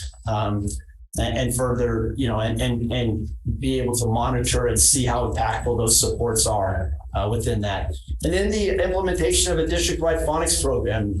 I personally am very excited about this because it'll be the first time that we will see all of our really K-2 teachers really working together in implementing a phonics program that is consistent across the grade levels. We have right next door to us, we have all the materials ready to be sent out. We're hoping to send them out this next week, but that was an action that really needs to be highlighted because there's an importance, again, with the idea is we did a great job of selecting the phonics program, but now really the bigger challenge is the implementation of it and making sure it's impactful. The third goal is around engagement. It's supporting the social and mental health of our students and and providing opportunities and to have open discussions around identified issues, and also promoting positive, safe, and supportive school climates. And so that's the actions around goal 3 are around those areas. Again, the actions I want to highlight with here in goal 3 are ones that were added. These were actions that were added. So they're new to this year. One of them being, as I mentioned before, developing inclusive practices. So there has been a lot of work around the sites around identifying and defining what inclusion is, but also the idea of developing those inclusive practices based off those identifications of and their definitions of what inclusion is on those particular sites. And then personnel and resources to address attendance and chronic absenteeism. There's a couple of actions that are around that. One being specifically for one of our schools in providing where we have the highest chronic absenteeism rate in our district, but being able to provide a model based off the work we do with that particular school in addressing their chronic absenteeism rate. Again, we are partnering with, or we're getting supports from San Mateo County Office of Education on this, and we're going through a process and to identify what are the root causes of why students are being chronically absent. And you'll be surprised, it's not always COVID. There's a lot of many other reasons that are occurring for why we're having such a high chronic absenteeism rate at that school and across the district. So those were two. There's a couple of actions that were added around that. And then the one that Dr. Olson just mentioned about collecting and analyzing disciplinary instances. One of the things that came out of, again, the engagement that we had with our educational partners was this idea, the only way you're going to be able to solve the problem is to identify the problem. And so in being able to identify what are the common or what are some of the behaviors that are consistent across, not just across a specific school, but across the district, and being able to have a collaborative effort in addressing those areas. So it's really a two-part thing. The action is around not only collecting and analyzing, but it's also being accountable for what those behaviors are. So, and that's really kind of a shortened version of the LCAP. The LCAP is actually attached to this item, and I do also want to note that San Mateo County Office of Ed, their LCAP team at the office, has gone through a pretty extensive review of this draft of this LCAP, and they brought back recommendations to our LCAP team, which includes Josie and the cabinet members here. And we've been addressing those mostly compliance related issues, and we'll probably be continuing to address those compliance related issues. But this is the most recent draft. On June 14th, we'll be bringing back the final LCAP for your adoption based off of any input or any discussion that you have from here, and also what San Mateo County Office of Ed feedback that they give us. We'll be addressing their issues too. So, do you have any questions, comments, feedback? Yes. So thank you for the presentation, and thank you for the context of that. As I didn't read the entire LCAP in full detail, I will tell you that, but I did look through the three major goals, the metrics, and the actions that were put through. And one thing that I noticed is for the metrics, especially for goals 1 and 2, over the years, the metrics have been declining. So we have this really lofty goal, and the metrics are going in kind of the opposite direction of what the goal would imply for year 3, like year 1, year 2, declining across the board. And so having such a lofty goal to me implies having a pretty massive shift in the way that things are done in each of those goal areas in terms of the actions we take. And then as I read through the actions, it read almost like iterative changes, like, improvements here, improvements there. But when I look at those actions, I guess I'm worried that those actions may not be big enough to shift the trajectory to hit the goals that the district has set out across goal 1, 2, and 3. And so I think that's where I'd love any feedback on, like, are there kind of opportunities to kind of think about larger actions that the district can take, or whoever can take to reach those goals? Because I'm worried that the goal, the actions don't match our goal. Our goal is like here. Our actions, I think, feel like get us to here. as opposed to the goal? Yeah, that was a good question. In fact, it came up in the meetings with educational partners, especially the first series of meetings, because we just reviewed the data and we looked at our outcomes and our expected outcomes and our goals for there.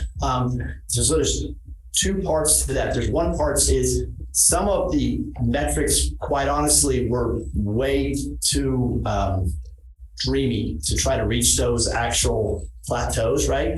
The second thing is when this thing was written, we were really kind of discovering the idea of what the effects of the pandemic would be, especially in the academic range. And, you know, we weren't completely shocked by it, but we were, wow, this is, you know, pre-pandemic, we were getting this percentage of students that were at or above standard, and now it was a major drop. So part of those expectations or the goals that were set, and the first piece is that they were set too lofty, with the understanding that if we want to get to that eventually, we probably within 3 years should have maybe tapered the expectation to where we wanted to be. So that's one thing. The second thing is, and again, this is part of this compliance piece, and is that there was an ask, why can't we change the metric? Meaning change what our desired outcome for after year 3 would be. Can't we taper that down? We were encouraged by San Mateo County and going through the LCAP process and protocols to not change that outcome, to continue for that to be a goal. So that brings to your second point, was about the actions, like creating these brand, you know, like creating some more impactful actions that can get us to reach that area sooner. So that was one of the struggles going through there, and in identifying what those actions were. The other piece about it, which is a bit secondary but does have an impact on it, is many of the actions that were proposed or could be proposed needed funding to be attached to it. So for instance, there was this big push for this idea of having more content experts, meaning not only just analyzing the data and seeing where it was, but actually thinking about specific strategies within a content area and having experts be able to drive that. Because we don't, specialists would have been great in that part, is like identifying it, and then a specialist in a content area would be able to say, okay, this is what you want to do, this is how we need to go about doing it, and this is what I can lead and support in making that happen, not just from a district level, but out at sites. So part of it, a little bit secondary, is this idea that the funding for these grand actions that we would want to take would need to be in place to allow that to work. You know,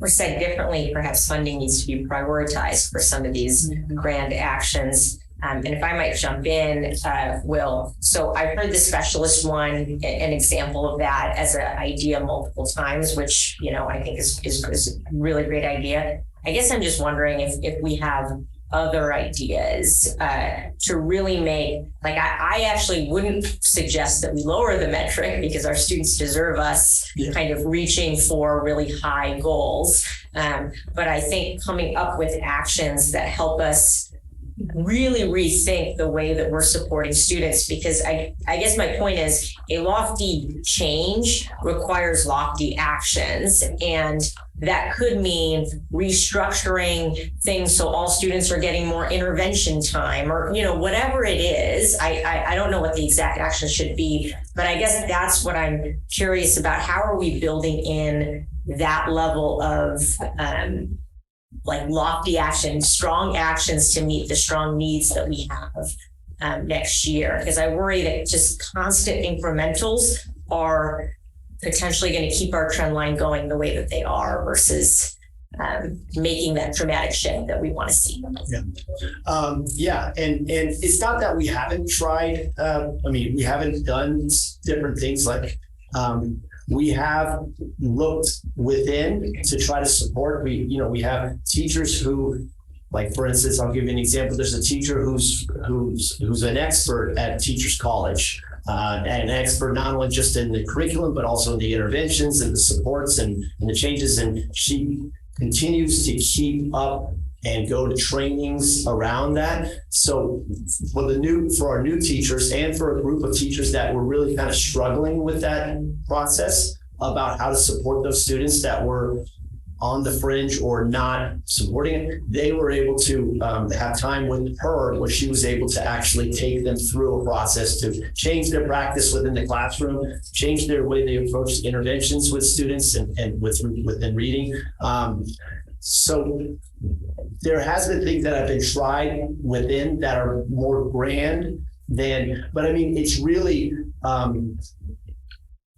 we can't get around this idea that we would have to, if we're going to prioritize, we'd have to really prioritize how funding is spent all over. Makes total sense. Yeah. I think I would start with what are our grand ideas and what are the resources required to fund those. And I think what I'm trying to communicate is I'm not sure I see a bunch of grand ideas. Funding is certainly the next step. You can't, you can't execute them. But it feels like to really change that trajectory. I mean, in the LCAP, those numbers did scare me a little bit across the board of it's not going slowly in the direction we want, it's going in the opposite direction we want. Yeah. And so that requires just a rethink of how we support students during the school day and how they spend their time in the school day so that trajectory changes. So that's all. Comment. Go ahead. Oh, I was going to say that I did attend the LCAP review, which was mentioned, and a lot of things were captured in there. So thank you. I do want to mention, because actually a teacher actually brought up the absenteeism and that it's unclear to parents when it is that you should keep your child now home. And then actually I read in a Sunset Ridge letter, they were really clear. If your student has a temperature of 101 or they have diarrhea or vomiting, that's when you keep them home. Otherwise you would send them to school. And yeah, I'm not a doctor and but that seemed really clear to me as a parent as to when to send your kids to school. So I wanted to just put that out there. I know that we're, 7 days from the end of school, so people are trying to think about missing, but so anyway, I wanted to just say that. I also noted that there was the teachers also, you mentioned it, but they were concerned that the reporting of incidences weren't actually being reported. And that's something that's sort of been a pet peeve of mine since I've been on the board, is just that there needs to just be documentation when we have an incident, no matter where it is in our district. If it's not written down, then how can we go back and fix it, or know that that we've got a problem that's actually continuing through the year, not just a one-time incident. So I just think that's something that's important that we sort of hone in on. There was some concern about the testing and having iReady and the state testing on top of each other. That was a problem, but we had just discussed that it was sort of a one-time issue this year that I think iReady came out a little later maybe, and that's why they were on top of each other this year. We extended the deadlines, right? But we consistently extend the deadlines. So next year, no extending of deadlines. So there was there's got to be a certain gap between the first diagnostic and the second diagnostic. I think one of the biggest successes this year was that the teachers got together and they got to look at their data and look at what they're going to do differently in class based off the data that they saw. But they had to have those meetings after the first diagnostic and after the second diagnostic. So everything kind of got pushed back. But one of the things that I've already been in discussion with iReady is, can I have a definitive 2-week, 3-week where that window is by itself, and then the CAS testing can be by itself, not that they're overlapping. I think that was a big learning point for me was that we can't overlap them, because then it comes off like they're testing all the time. Right. Where they're technically, if they were doing them separately, then the amount of testing would feel less. Yeah, and I did want to say the teachers actually really did like the PD day around iReady. They felt it was very helpful to their teaching. So whatever we did around that, I think we should continue, because there was really good feedback around it. The other thing was just, it's come up and is just a sort of in an effort to have individuality at all of our schools. We got a little bit away from making sure that we're all teaching the same curriculum on the same path. So again, just making sure that everyone is on the same page across the district, so that we're not having something special happening over here that's not happening at another place. And so that they were reiterating that that's important, and that is something that's happening in our district. Can I jump in and just say that just pulling Needy's comment from the math presentation was around what practices are consistent across schools, right? Like, what are our signature practices or our key practices? And we would be hard pressed to identify any of those right now, but that would be a really important piece of instructional improvement. Okay. And then just the last part is the sort of wanting to pull everyone together, at least at some point during the LCAP. The teachers that were in the room were sort of feeling like they're in an island by themselves and not even able to connect with other voices. I know we had talked about that, but maybe it's at least once or twice a year that we're sort of checking and pulling everyone together, so they're feeling they're hearing each other. So that, which is some feedback I had. I want to make sure the board heard. So that's that. And the other questions? Well, yours kind of answered some of my questions. I was wondering what the teachers' suggestions were during the last meeting. Okay. Yeah, with the second meeting, the second one with we did the second one, we did LSCA and CSCA together. Some of the things that stated, one of the things that's a challenge that was brought up there, and I don't know if you remember this, Linda, was this idea of having time, So it's either having time during the week to actually have opportunities for collaboration. And throughout the LCAP, it's littered all over the LCAP about this collaboration, because of our experience with the iReady, the two iReady set. They felt like the best part of that was not just that it was an iReady person there that could kind of show them how to use the tool, but that they were able to collaborate with each other on resources, tools, and groupings, and changing of instructional practices and stuff like that. So that was one of the things, was we need time, and then we need to be able to get together. So being able to do that, and I think it's doable. I think we could do that. The other big piece, and this wasn't mentioned anywhere, but what I was feeling from it is that the actual writing of the LCAP needs to be a team effort. It cannot be, I get all the input and I put it all in, right? It's got to be a team effort. It can't be just done by one or a few people. There has to be a total team effort. And I've already been researching with other districts about how they do that. So I've got some ideas, and I'm hoping that we can propose that, which would include a time where all of our educational partners can come together at least once and be able to develop actions. And because we're going to be going into a new cycle, we'll still have the review of this LCAP. That'll be the first set of meetings. The second set of meetings next time will be a totally new LCAP. It'll be like, we're starting with, do we want these goals? Do we want to change the goals? What are the actions that we want connected to these goals, and so on? So it's going to be a totally new process. Probably going to take a little more time, but I'd like it to be done in a team effort and not just a low-scale effort.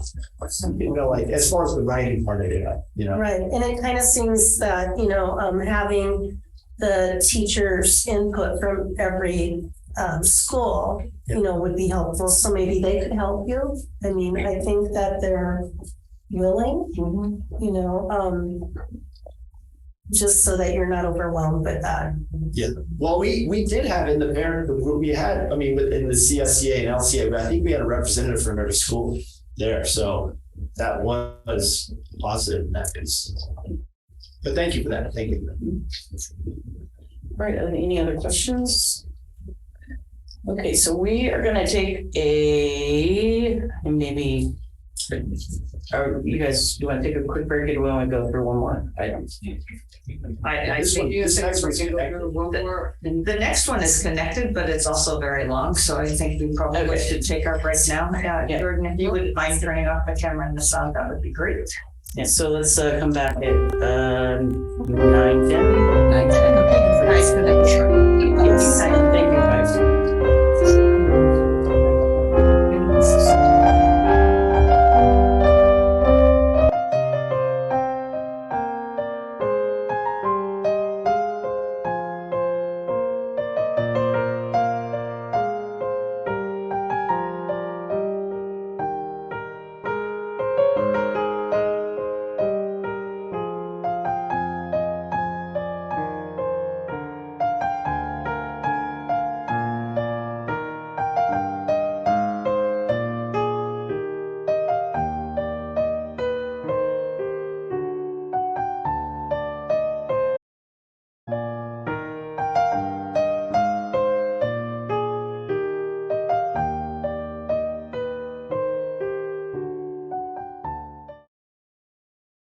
Will is going to bring the presentation up and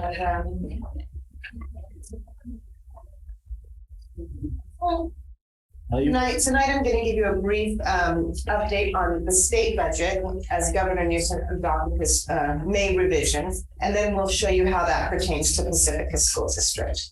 So we can go ahead and move forward. The first part of the presentation is kind of an update on the state budget and economic update. Go ahead and move forward. Hopefully I'll be able to talk through this presentation. Okay, go ahead, Will. So some of the things from the governor's May revision, Governor Newsom is attempting to kind of rebalance the budget. We all knew in January when he adopted the January proposal that he was too overly optimistic. As soon as he adopted the January proposal, there was a lot of talk about the state revenues not coming in. So in May, he does acknowledge that. He does recognize there's over $31.5 billion in state shortfall. And, despite all of these uncertainties, he's really working hard to protect the LCFF funding, the main source of funding for schools in Pacifica School District. There's additional things that he could have, activated in May, but he didn't. And you'll remember the times when there were state deferrals, and reserve withdrawals. Sometimes there was deficits to the COLAs. He has not gone in that direction at this time. He's really trying to protect the LCFF funding, but there are some one-time funds that I'll show you he's cutting. So go ahead and go forward.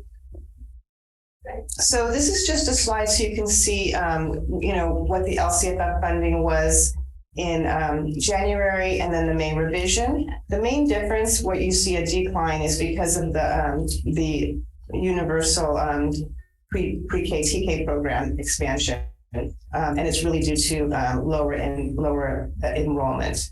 And then you can see the COLA was 8.13% and it's up to 8.22%. And then the reductions that he's proposing is in January. There was the arts, music, and instructional materials discretionary block grant that we did receive this year. In January, he proposed to cut it by 30%. Now he's proposing 50% reduction in those funds. And then this is a big one for us, and I'll demonstrate that later on in the presentation. The Learning Recovery Emergency Block Grant. In January, there was no reduction, and now he's proposing a $2.5 billion reduction to those funds. And these are this year's funds that we're receiving this year, planning for and spending over the next, this year and the next few years. So go ahead and go forward. So this is just the same slide you've seen before, just kind of the LCFF funding is really based on the students, their grade level, and it shows you how much you receive by grade level. For example, kindergartner is $9,166 per student. And then you can see how much the COLA is. And then there's also grade span adjustments, which is for class size reduction for kindergarten through third grade. And also in high school, there's some additional funding. And then there's the supplemental funding, which we talk a lot about in our LCAP. That's the 20% amount where if you reach that 20% amount for the unduplicated students, and those are the students of need, the English learner students, the foster youth, and the homeless students. And there's additional funding for that if there's more than 20%. Our district is hovering in the 22 to 23% range. And if you did have a higher level of those students, up to 65%, like some of our neighboring school districts, you would receive additional funding. We don't qualify for that funding. But this is the chart that shows you his amounts funding per student. So go ahead and go forward. So the Prop 98 problem, we knew there was a problem in January, and of course it got much worse in May, 3.1 billion. And this chart just demonstrates the difference between the changes in the revenues and the changes in expenditures. So there's a sharp decrease in revenues and also an increase in the obligations the state has to fund. And go ahead and go forward. So this is just kind of a little summary of the state budget right now. It's very volatile. You know, the tax system, there's been a decline in the S&P due to high income earners. Revenues have softened since he made his budget proposal in January. We still don't know the exact revenue numbers for this year. The delay in the corporate income tax has also mean there's a delay in revenues for this year. Of course, you all know about the interest rate hikes and inflation. And the next chart kind of summarizes it. If you go ahead and go forward, they kind of say we're balancing on the head of a pin right now. And these are all the reasons why. Supply chain issues, which we've experienced in our programs, financial crisis, if the stocks rebound, all of these things could alter the way the budget goes when he adopts his final budget. Interest rates, unemployment. So it's just kind of a quick snapshot of the risks to the budget. They say this is the riskiest budget in a decade. So that's something that we're very concerned about as we present our budget numbers and as we move forward after June. So go ahead and move forward. So that was just really overview of the state. Now we're going to go into the Pacifica School District budget. So the next slide. So, of course, the governor cannot pass his budget alone. It's going to go through the assembly and the state. Everyone's going to weigh in. Our budget is going to be based on the May revise because we have to adopt our budget before the end of our school year. And the state budget, most of the time, is not yet completed when we're adopting our budget. So when the final state budget is adopted, we will make our changes and present those to you in our first interim report in November. So go ahead and go forward. So the objective, this budget contains a very detailed budget. There's the full package, which is in the state software, and then multi-year projections.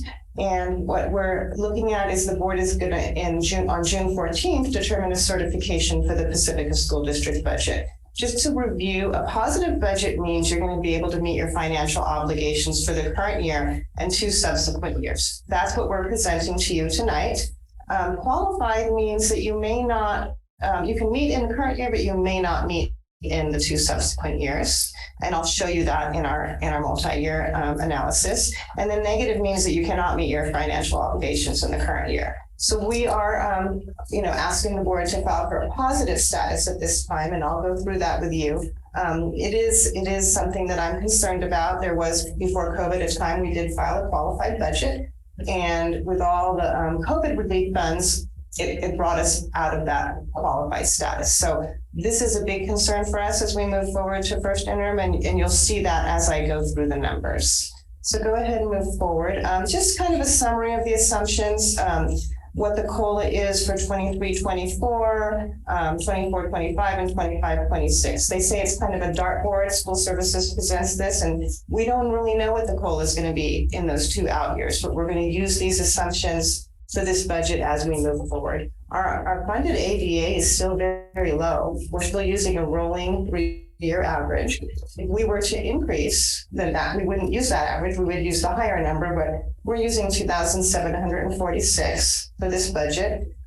We are getting $1.3 million in supplemental funds. So those are the funds designated for the English learners, the free and reduced students, and the foster youth and homeless. And so we're at 23.03% in that category. And so one of the things we're going to look at is making a big push as we enter the new school year to make sure we identify all of those students properly. So go ahead and go forward. Just kind of a review. I know we don't have very many people here, but I like to keep this slide up for, so we can understand how the local control funding formula works. It's complicated. You saw how it's based on the students who are in their seats and what grade level. There's a difficulty here in San Mateo County is if your property tax base is more than what those funds generate, those districts get more money. And so actually, if you just go to the next slide, Will, it's the bucket slide. I think this explains it best. So Pacifica School District has always been LCFF funded. That's the first bucket. Whatever we generate from the students that are attending school is not, our property taxes have never been more than that. Right now, we're receiving 0% property taxes because of the way San Mateo County, San Mateo County distributes property taxes. There is a negative account called ERAF. And so right now, our property taxes for the last 3 years have been 0. So we're very far away from being a basic aid or community funded school district. When you look at the second bucket, that's where a school district receives so much property taxes, they're not getting any funding from the state in the LCFF category. And then they receive more than that, they get to keep that. So in San Mateo County, Pacifica is the lowest funded. We're still LCFF, and many of our surrounding districts are community funded.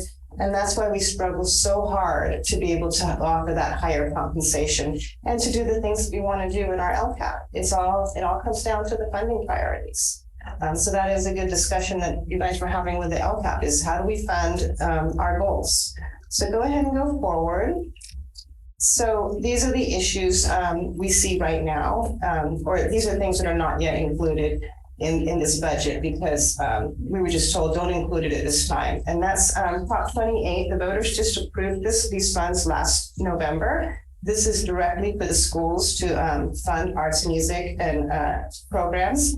And Pacifica's estimated to receive about $350,000. It's not in the budget right now because when we were at the conference, this is one of the areas that he was cutting the numbers, so we don't know what our numbers are. So we will add these in at first interim once his final budget passes and we know what it is. This is special education funds from President Biden's request. This is really good news if this goes through.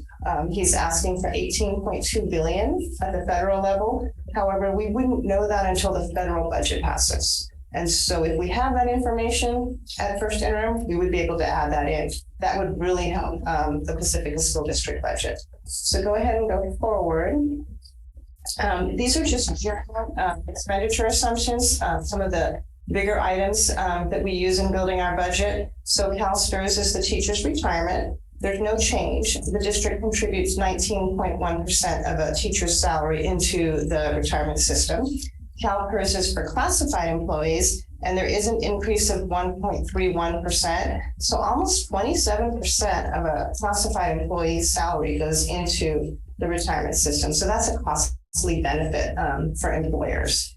In addition to the other payroll costs, that is one of the biggest ones. And then employee step and column, the way our salary schedules work is every year employees move up on the salary schedule. There are some gap years where they stay stagnant for maybe a couple years, like on a teacher's salary schedule. But for the most part, there is a step and column increase for employees. So those assumptions are built into the budget. Certificated is just over 200,000, classified 70,000 a year.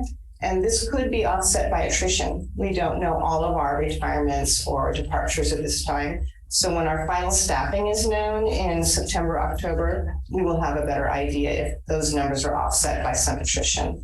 And then health benefits, CalPERS doesn't publish their rates until June. So we build in a 5% increase, not knowing exactly what it is. Now that increase would take effect in January. So we would have all that information again closer to the first interim report. So right now there's an increase built in of about 250,000. The vision and dental, those programs have been running very efficiently at our insurance level. I guess it's because of COVID, a lot of people didn't use those services. So there's a surplus in that account. And so they did not propose any increase at this time. Now, the area that we have issues are the next three areas is our insurance. We've had a lot of insurance claims these last few years. So our property and liability is going up by 18%. This year. And then workers' comp, our district was one of the higher ones when it came to workers' comp increase. It's 7% of our total salaries is increasing because of workers' comp, industrial injury claims. Another area that I think we can do some work on next year is our operations. Our utilities and garbage increases really went up with the COVID. You know, we kept all of our doors and windows open, and we still do. And we keep the heater on and we keep the air purifier on. So I think there's some areas where we can look into maybe some budget savings next year, but right now we're including those increases as assumptions until it changes. So go ahead and go forward. So then this one just lists the uncertainties in the state budget and kind of talked about that. We're waiting for June. We don't know the exact amount of supplemental funding. The discretionary funds for arts and music for our district is $870,000. So they paid us $870,000, and now they're not going to either they're not going to pay us the difference, or we're going to have to pay it back if he cuts it by 50%.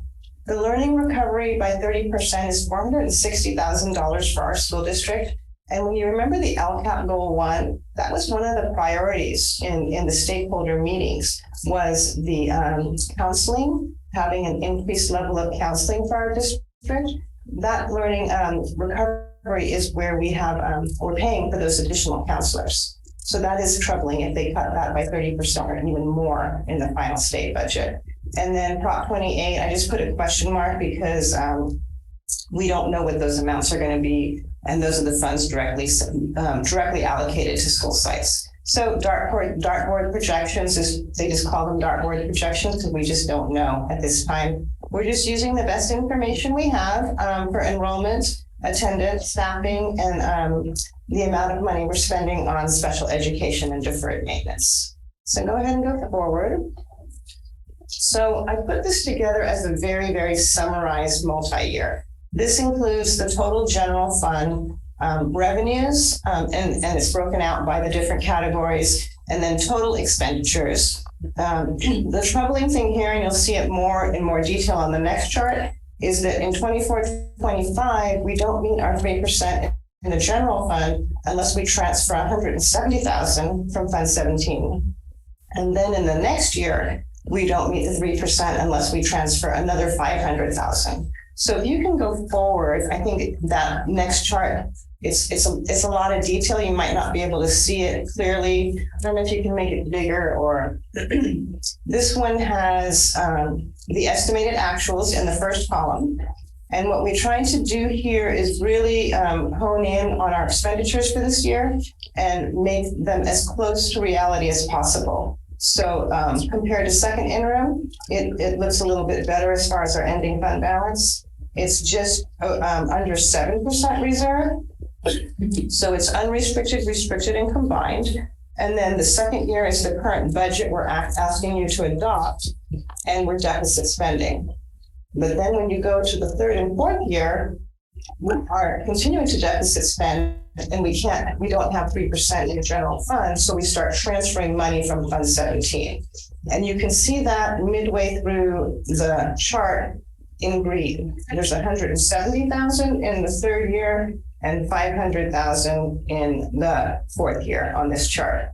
We're just over 3%, and that includes Fund 17. So it's a lot of detail on here, but in summary, we are, deficit spending, and our reserves are going down.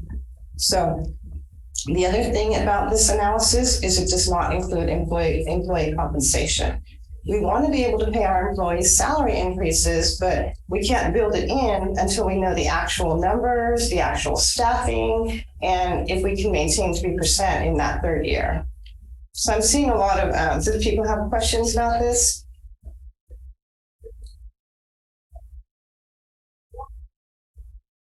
It's a lot. It's a lot, and I apologize, it's a lot of detail here, and I'm trying to, talk about it in a summary way. One thing that's always surprised me when I got on the board, and I guess I sort of had an idea, but that it was we're dealing with funny money until next year. This is a sort of a random question, but has it ever been aligned in a way where we actually were said that you have this money, now go make a budget? Or has it always been the reverse? I think in good years, I've been here in good years where the state budget is pretty in line, but we're going through tough times right now. I mean, we don't know what the state revenues are. He's cutting things he's already given us, and it could be worse in June. So I mean, this is really our best guess right now. Is that kind of? Yeah, no, it really puts us at a disadvantage, especially a district that's so strapped for money. If we make an estimation that's not right, I mean, we could really be in a bad place. Yeah, I was going to say what other districts have as protection is a good 17 to 20% reserve. What we have, as you can see, rules.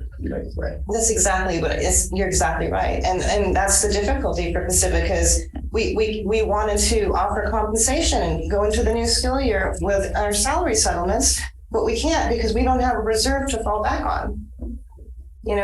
Go ahead. Fund 17, what is that fund? So Fund 17 is a special reserve fund board designated. And Pacifica put money into that fund many, many years ago when Portola School was annexed from the Pacifica School District. It generated a large amount of ADA for 1 year because you always use your prior year ADA. It generated over $1 million.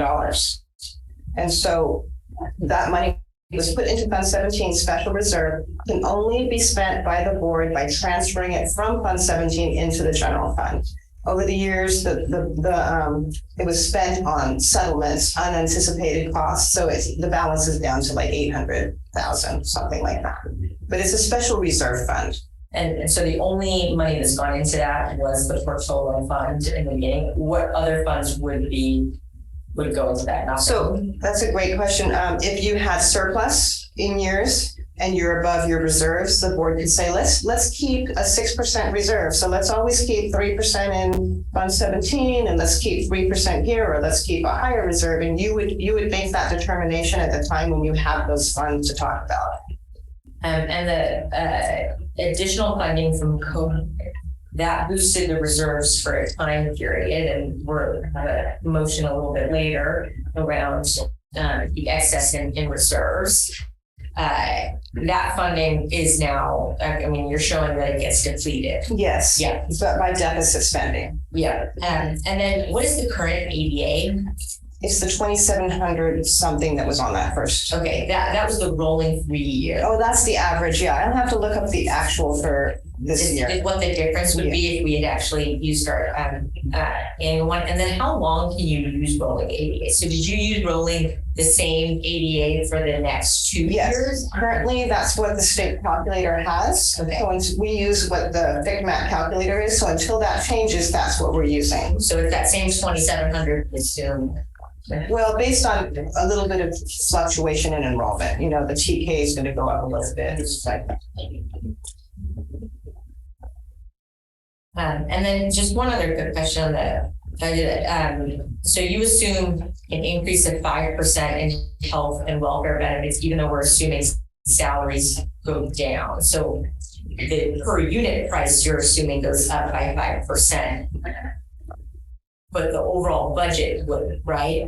Or the overall expenditure would. Yeah, it's not exact because the way the budget works is we take all the positions, roll them into the next year, and they're all attached to benefits, whether they're vacant or, a person is there. And so as that changes, that 5% is not exact as whether it's an employee or, if there's more employees or less employees. And then as people change their packages from single to, but it's not exact, but 5% is the number we used when we rolled it.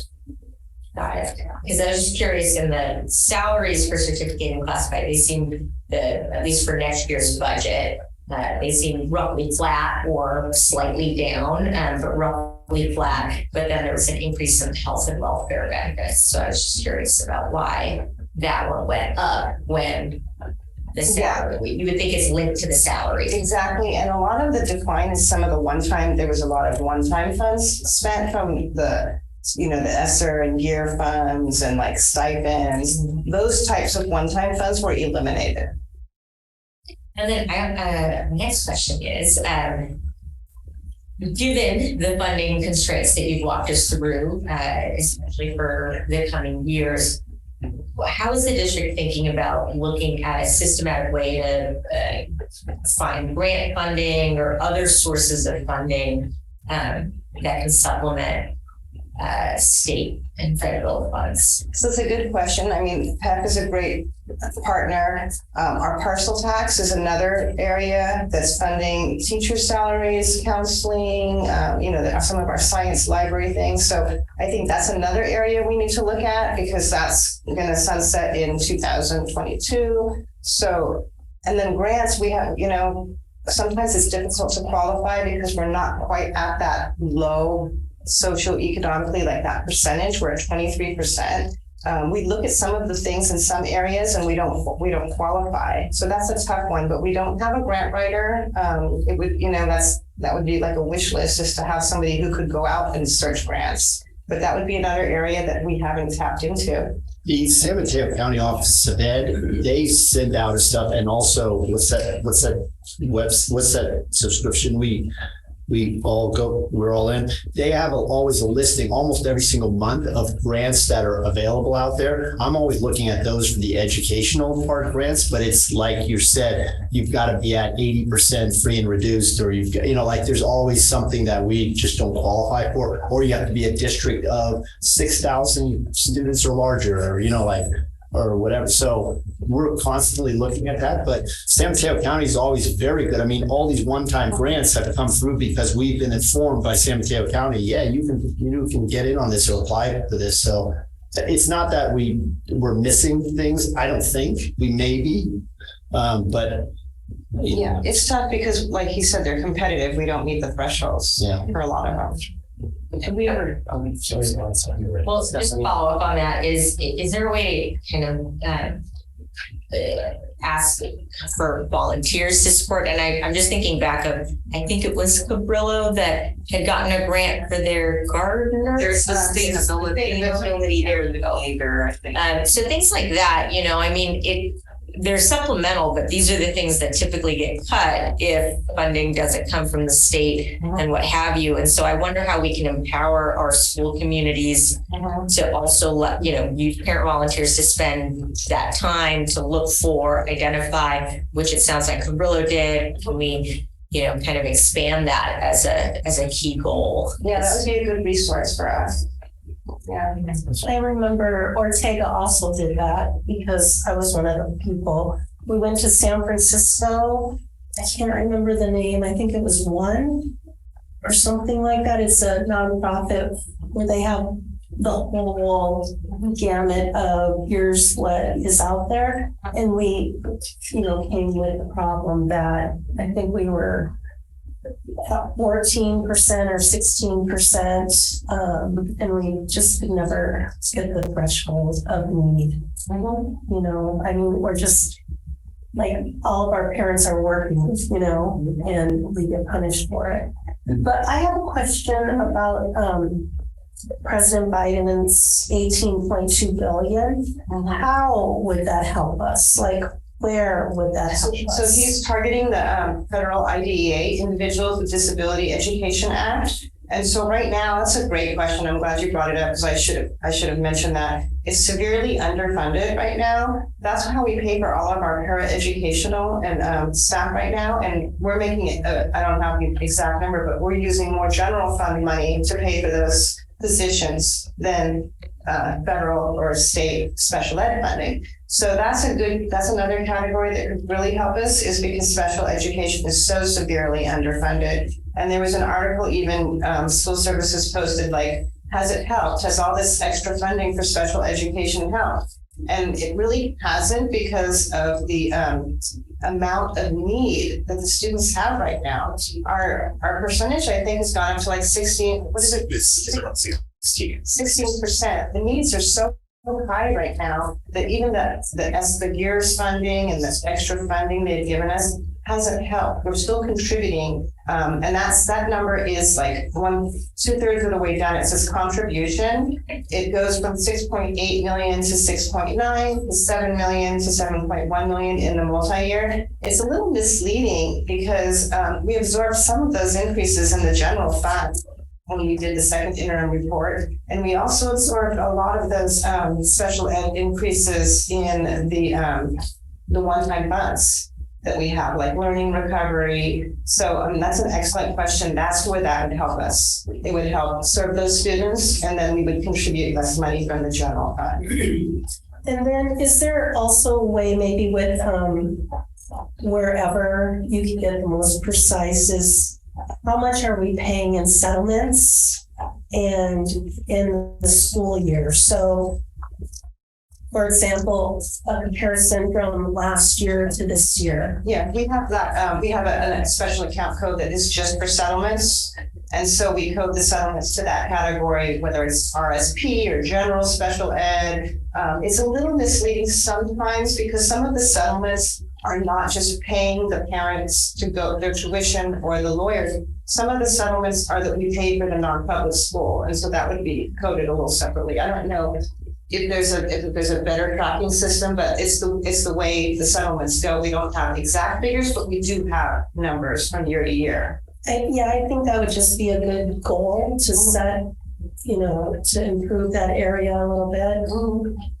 If we could see the numbers. Also, it'll be in mind a huge and a significant increase in the amount of students needing non-public school placements. So like Josie was talking about, the needs are just have grown. So, I mean, like 6 more than we had last school year at this point. So that's very significant. Yeah, and I think also there's no in between where it used to be district program, county program, non-public school. The county program hasn't, I talked to other people. Has shrunk to not have very many options. So it's kind of non-public school when you need that next level of placement. I mean, chances are so slim that we're going to make a placement in the county. Yeah, and so you're paying higher transportation, higher costs because you're sending them someplace else. So that's another area. Good questions. Very good questions. I just have one question real quick back to the grants. Do we ever have an employee that did that in the district? There was, like when I first came here, and he was a part-time grant writer. And I think his position was grant funded, and the grant funded went away. He went away. Right. Okay. Okay. All right. Thank but you. it was like a part-time person. Okay. Those are good questions. So yeah, just this is a very complicated sheet, but it really just demonstrates really the deficit spending and using Fund 17 and just having really low reserve percentages where we just don't have that cushion to fall back on. So it is, we'll have to see how things go at first interim. I'm really worried that we could be qualified if things don't change. So you want to go to the next slide, Will? So here's the slide of our reserves. And you can see it just kind of breaks it down in more detail because I guess the next item is also about reserves. But where our unrestricted reserve balance is in dollars, what's Fund 17, and you can see that number declining. So total reserves. And the way they calculate the reserve percentages, they take your reserves, your unrestricted reserves, and divide it by your total general fund expenditures. So that number has also gone up over the years and making the reserve percentages come out lower. And again, it's prior to employee compensation increases. There's nothing built in for salary increases at this time. So 3.44% is what we're looking at right now in the third year. So go ahead and go forward. And then, I don't have to go through this, but this is just all the reasons why we need to maintain healthier reserves. All these unexpected things could happen. So go ahead and move forward. Again, we're proposing to self-certify as positive. This is the best information we have at this time, and a lot could change between now and, in June and then even August when our staffing is complete. Go ahead and go forward. So next steps, again, we're waiting for the final state budget. We're going to ask the board to adopt the budget on June 14th. we hope to have all our final staffing and enrollment, and first interim will be in November. And then go forward.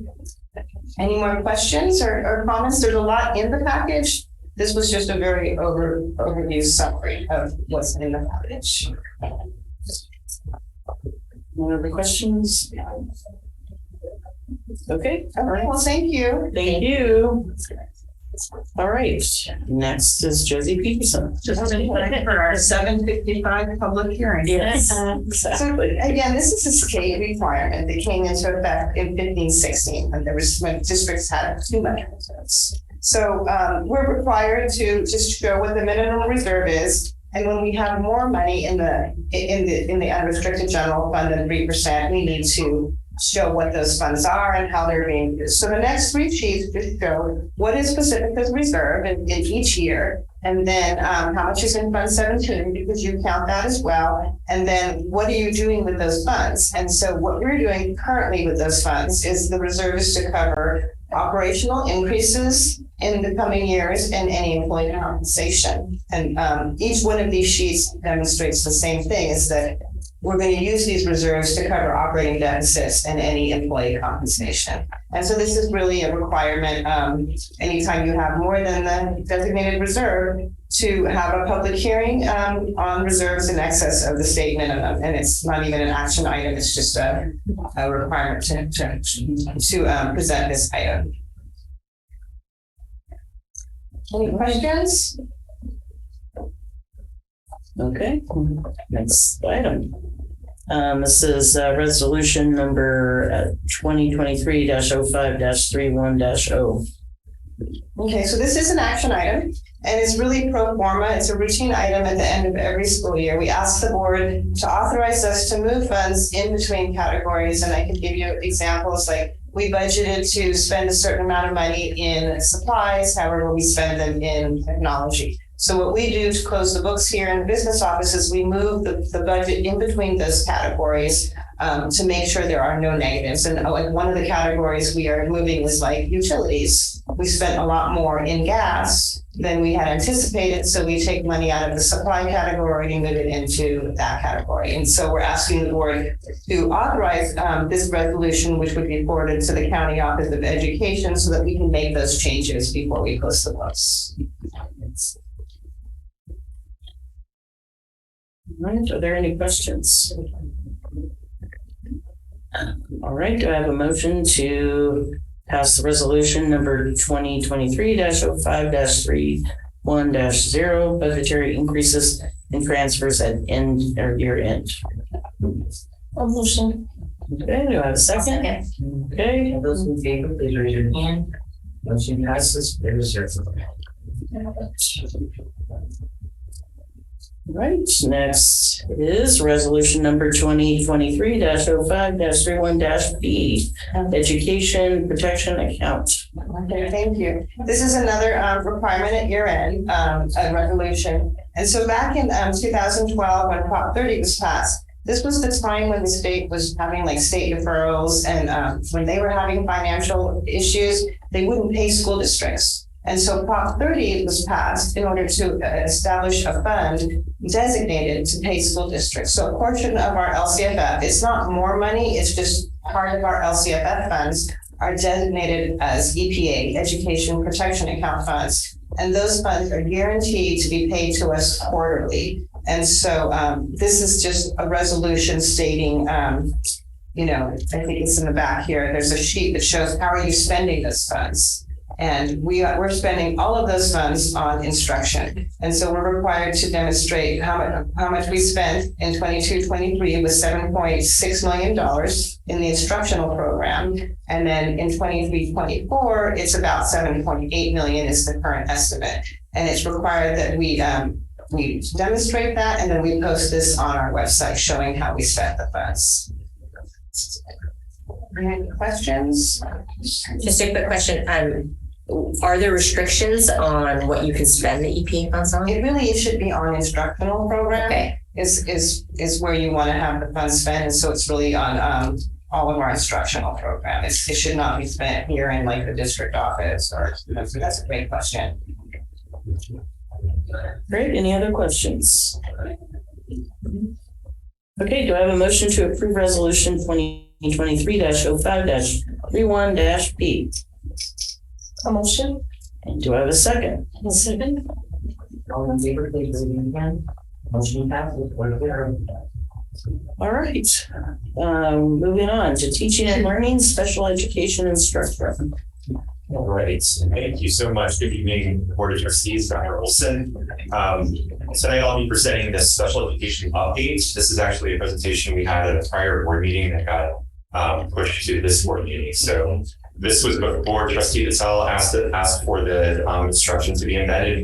We embedded instruction a couple of slides into this presentation. So we'll get started. And the overview, we're going to look at data, we're going to look at trends and implications, some of our the progress that we've made in terms of the school services study and recommendations, and then next steps moving forward. This graphic I just included because I really like it. Most of the graphics you see for least restrictive environments start at where the student's eligible for special education. I just happen to like this one because it also goes to the left before a student becomes eligible as being part of that student's least restrictive environment. So you can see there's a checkpoint there where they become eligible. And then within that segment are all of like kind of the placements within special education. So that was a good graphic to include. Next slide. Looking at our student data. So this is what we were referring to with kind of our increase in students being eligible. This is actually as of when the presentation was done. I believe that was a couple of months ago, where we had 452 students eligible. That includes 60 pending cases. So the way that our system does it makes all pending cases eligible while they're kind of in process. So those are students that were in the testing process. Right now, just so you know, that it's at 471 with 57 pending. So just in this couple of months, we've had even more. Comparatively, you can see 2022, 2021, the numbers of eligible students, just for comparison's sake. Numbers wise as well, we have currently 72 students in our specialized program, our special day class. Special day classes, we have 11 across the district. They're not at every school. So there's that number of those students. And then, as I was saying before during Josie's presentation, 10 students in non-public schools. We had 4 during the 21-22 school year. So those are expensive placements, and to have a difference of 6 is quite significant. This also Josie was talking about the financial part, but what we're going to look at are on the next slide are trends and implications of what these numbers mean and kind of what's happening here. We have the increased students being referred and found eligible for special education throughout the last 2 school years. So that's a sharp increase. And then we talked about the non-public school placement. When you see a difference like that of students needing that very intensive and restrictive setting, that really tells you that needs are increasing. Students are really encountering significant difficulties, and they are needing really intensive placements. Interestingly enough, our special day class numbers have remained relatively similar from year to year. We haven't seen a big increase in the number of students that we're taking from our students that are getting resource support and putting them into our own special day classes. So that was an interesting data point for me. And then the referrals and students eligible has made us had to add staff that we hadn't budgeted for during the school year. So there's a list of the staff that we've had to add just to take care of the assessments that have been coming in and students becoming eligible, so then the services that need to be provided. So on the next couple of slides, we're going to talk kind of programmatically. So you remember that school services did that excellent deep dive on our special education program, a great presentation. We had those 4 main sections for the recommendations. And we have implemented many of their recommendations and others are in progress. So we'll talk about kind of what we're doing within those sections moving forward. This is like really just directly related to that school services study. So under that organizational structure and effectiveness, we wasted absolutely no time in adding a coordinator of special education. Thank you again. That was approved last school year, so we were able to add Betsy Belkin. This year, we've had more targeted staff meetings, more intentional professional development, and we've had our staff meetings. We've cut them in half, and we've allowed for job light groups among our special ed staff from different schools. So we set that up so they can collaborate on a monthly basis. In process, and again, these are those recommendations that they had. This is a big one, is development and communication of all of the process, policies and procedures for adding services, making placements, et cetera, et cetera. We're working on this. We do have lots of processes in place. We have some difficulties with them all being followed. We can do a better job of making them more concise and getting them more in so people understand them and kind of a central place. So we're working on that. So special education cost drivers on the right-hand side of that slide. So this really is about, I interpret this as how can we, kind of combat this amount of students being referred. This is where they recommended inclusive practices and kind of developing that. That was already in our planning. As you know, we've been working with changing perspectives this school year. We'll talk about it as far as the LCAP, making really good progress with our inclusive practices. Each site has developed a inclusion vision statement. They've shared that vision statement with their staff, and they've identified inclusion goals that they want to work on, either that they've already been working on this year and that they want to continue for next year. So that's really good foundational work in inclusive practices, and I really think we can take it to the next level next year. And in process, our MTSS work, our UDL work, you can see we were going to do the PD on April 10th, so I have that in there. All of these pieces really can help students before they might have to be referred for special education. It's about intervening early. It's about changing our approach to how we're teaching, and we're well underway with that learning. And then the SST process. This is probably the one we're furthest away on getting a consistent student study team process across all schools. Kind of the approach, the philosophy, the forms, like getting it really unified and consistent is a goal for us moving forward. Last 2 areas, staffing and IEP compliance. We have obviously our raise and our stipend for our special educators. We have our partnership with San Francisco State University for the credentialing. And there's a bridge credential opportunity where if people got their credential before 2022, when some of the pieces changed, they can attend a quick course and kind of get up to speed with that. So that's actually really, really good for them. And then IEP compliance. Really, this has been a lot of boots on the ground with Betsy in schools with IEP teams at IEP meetings. We have,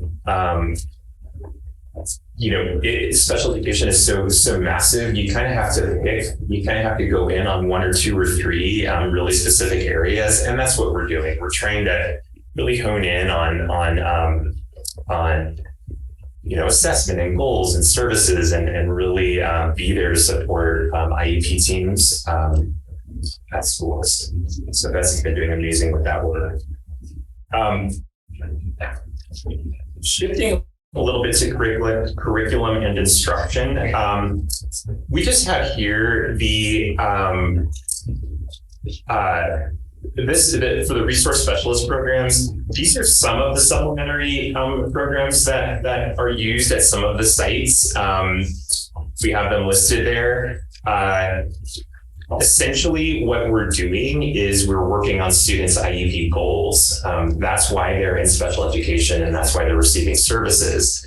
And the goals are met, or the goals are worked on in session. They're also worked on in the general ed setting.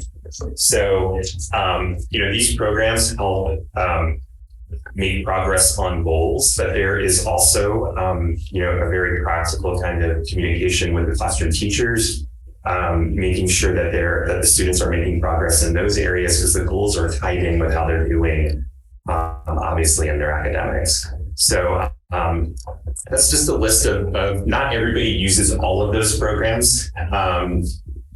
You can see we have kind of a mixed bag. So we would like to move forward eventually with identifying a couple of kind of go-to. And so we don't have a mixed bag of different pieces that RSP teachers use. Our special day classes, so our self-contained specialized programs, has a really great curriculum for language arts, math, and social studies called Unique Learning Curriculum. It is standards-based, but it's very, very, the grade levels are very much lower. So it can be instructive, a good instructional piece for students who might be at that level. The social studies is pretty cool too, so because it has a current events part to it. So, within these specialized programs, our students are learning about current events through this curriculum. It's a great curriculum. And we also have some of the supplemental pieces here. I mean, obviously, like Bridges and CPM, those are our curriculums. So they have the some of those interventions built in that we use. And then, with our special day classes too, we have the general ed, what's happening in the general ed classes, and a lot of what they do as well when they're not using the unique learning is that they're modifying the curriculum, and then they're differentiating, presenting to their students. So yeah, our RSP programs, students that are in small groups are grouped according to goals, individual IEP goals and needs. When we talk about learning center rooms here, that's basically the RSP classroom. That's what that means there. So we obviously provide direct instruction in those rooms. We also push our staff into classrooms and provide support within the classrooms. That counts as service minutes. So IEP teams will implement that type of service if that's what the student needs. And then study skills and executive functioning. So those types of skills become obviously more and more important as the student, is getting older. We really want to make sure we are touching on that if we need to with students. Sometimes there's goals in those areas too that we're working on as far as study skills and executive functioning. Special day class, again, grouped similarly. Direct instruction, push in, kind of similar. So, but all the instruction takes place within the same classroom for students with that placement. They do mainstream to general ed classes, but the core would take place in the special day classrooms.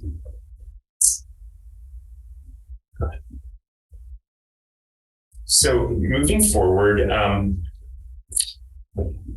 like we talked about with that school services recommendation, we really want to formalize, communicate our processes for initial referrals. So we have that in there because there are so many students being referred for initial referrals that we may put a couple of other pieces in place there. So we're looking at that. additional services like we talked about. We're continuing our compliance work on assessment goals, services for students. FAPE stands for free and appropriate public education, which is what we have to offer students. For program development, we are bringing the WAVES class back next school year at IDL. So this is a therapeutically kind of mental health infused special day class that we have had. We didn't have it we haven't had it for the last couple of school years just because we haven't had the students. Now we have the students to build the class back. So we're bringing that class back. That's very popular with other districts, by the way. So we will see about that. We want to be able to serve our own students, but I know that, this year I got several calls from other districts wanting to place students in our program.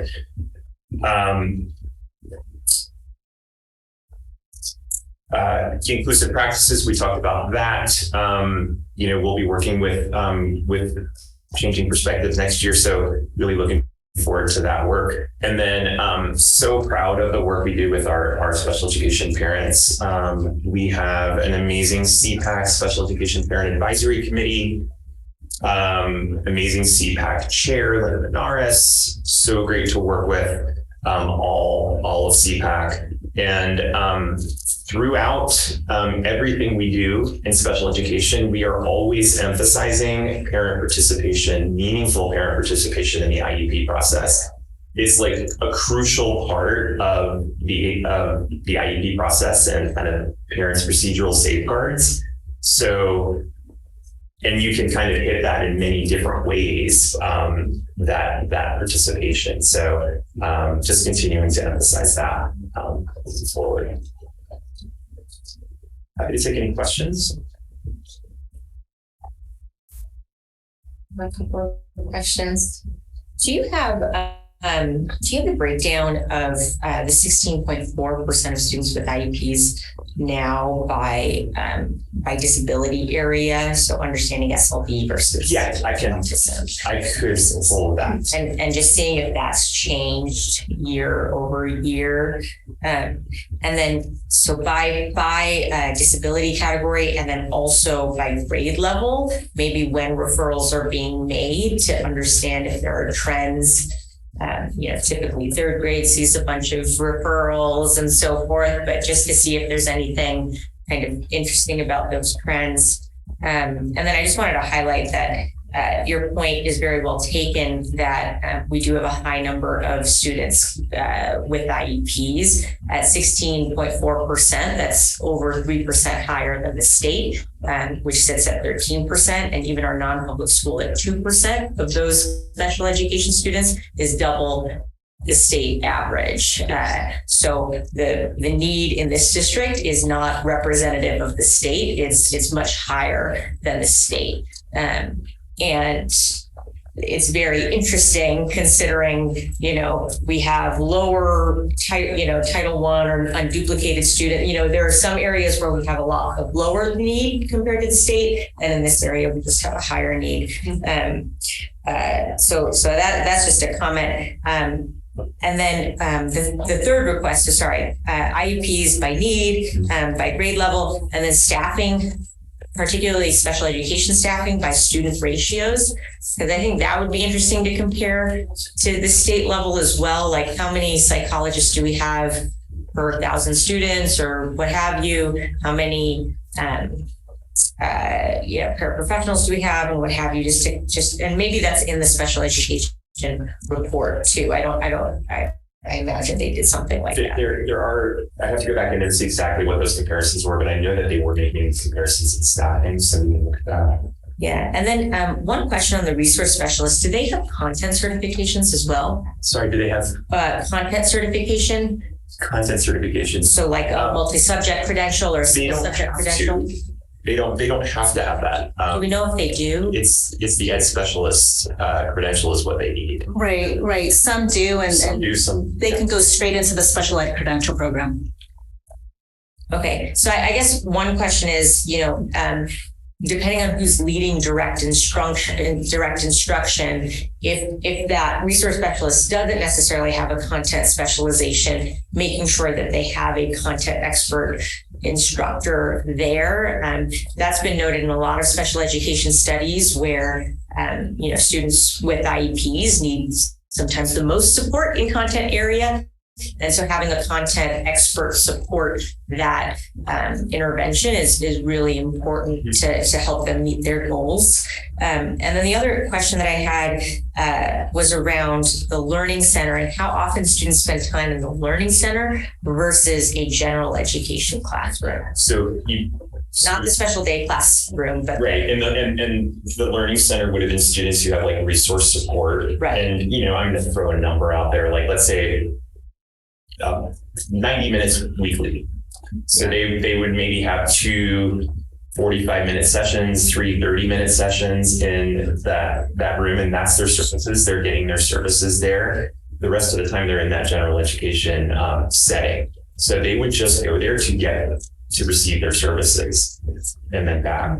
And I guess I'm also curious about when that time is being placed. Yeah.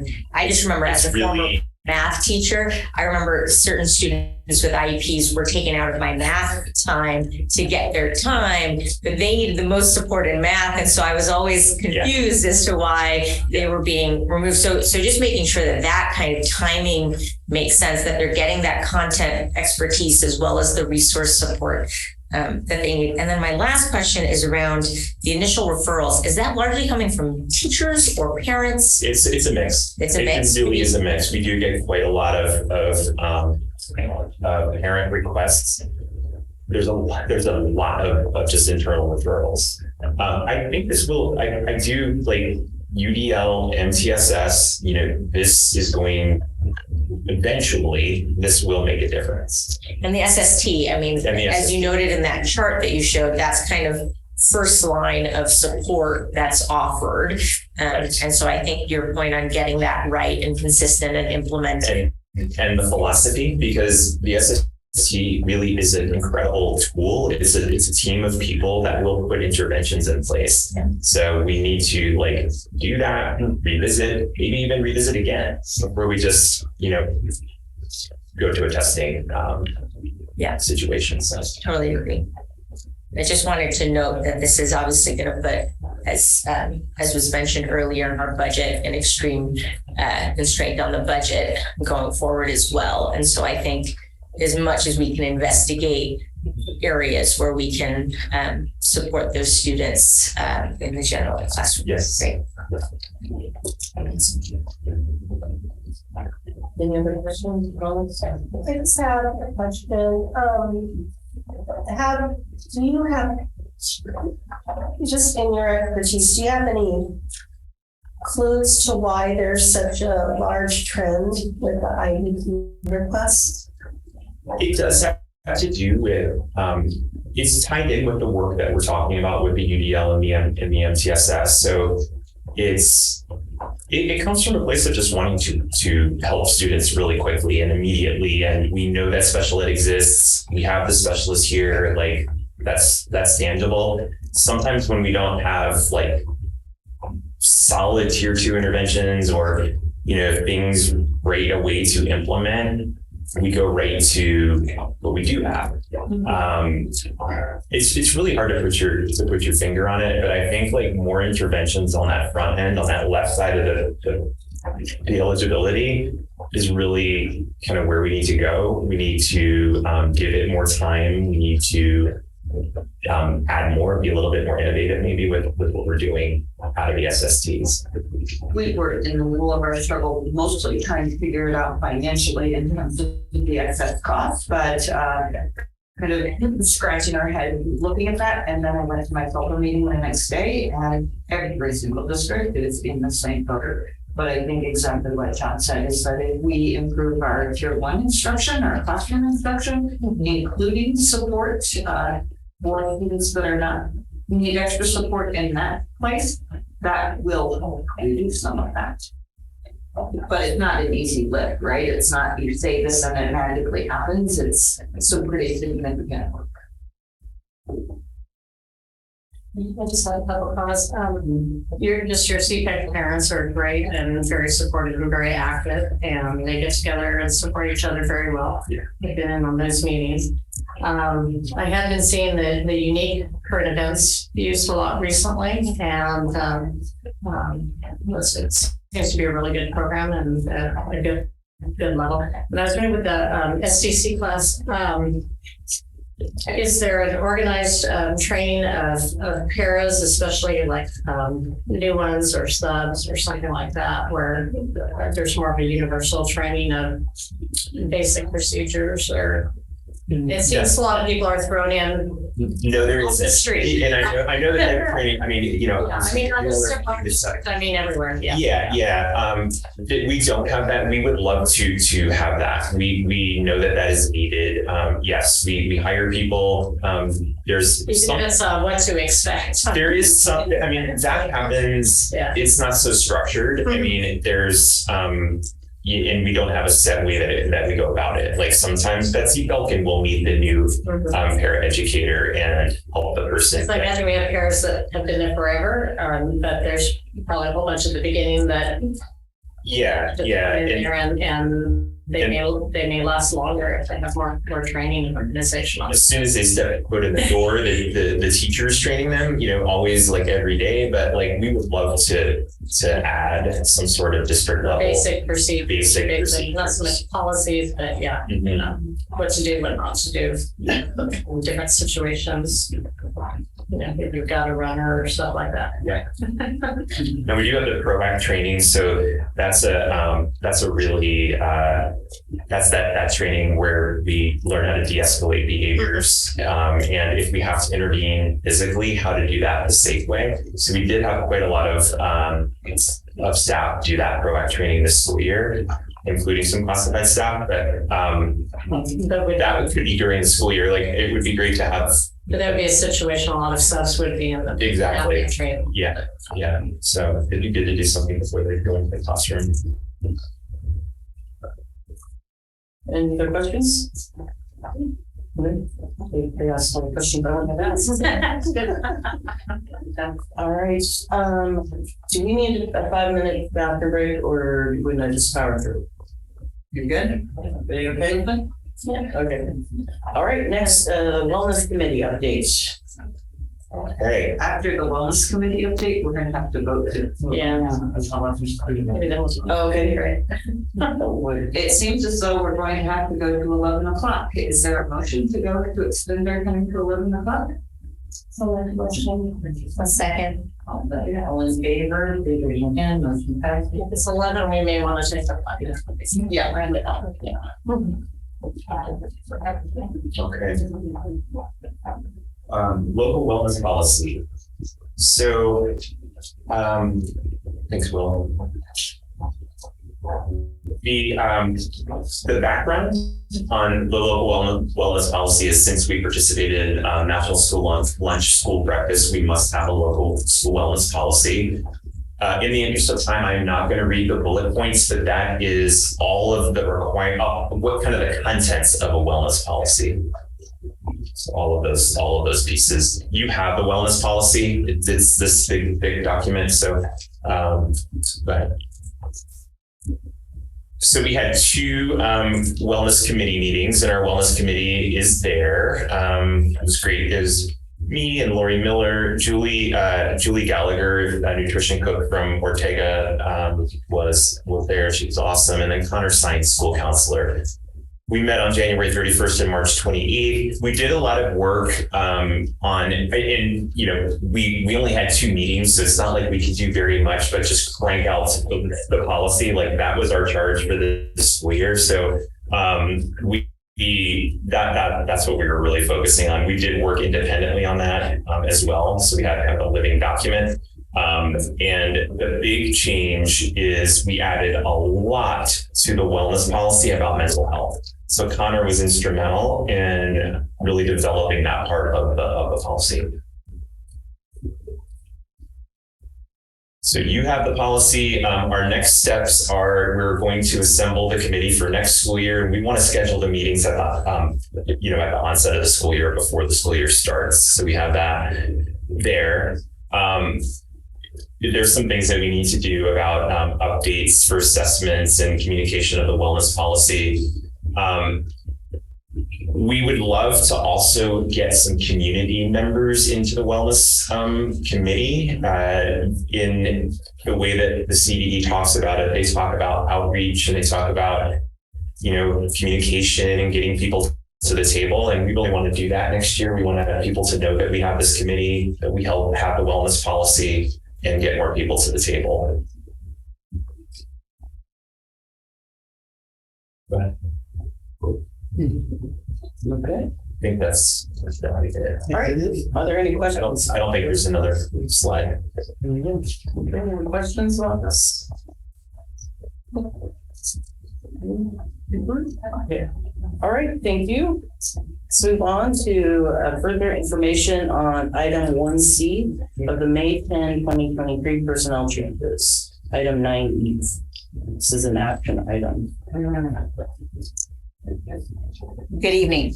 It is recommended that the board approve the correction of the substitute classification for Cynthia Skinner from classified substitute to certificated substitute effective January 12, 2023. That was listed as item 1C on May 10th, 2023 personnel changes. At the Pacifica School Board meeting on May 10th, 2023, a correction of the substitute classification for Cynthia Skinner was presented in the personnel changes. The Board of Trustees requested more background information and the item was moved to May 31st, 2023 board meeting. There was an error on the personnel changes presented at the January 18, 2023 Pacifica School District Board meeting, where Cynthia Skinner was listed as a classified substitute, 2E. Cynthia Skinner is a certificated retiree that previously dedicated 35 years of service to the Pacifica School District. Ms. Skinner should have been listed as a certificated substitute.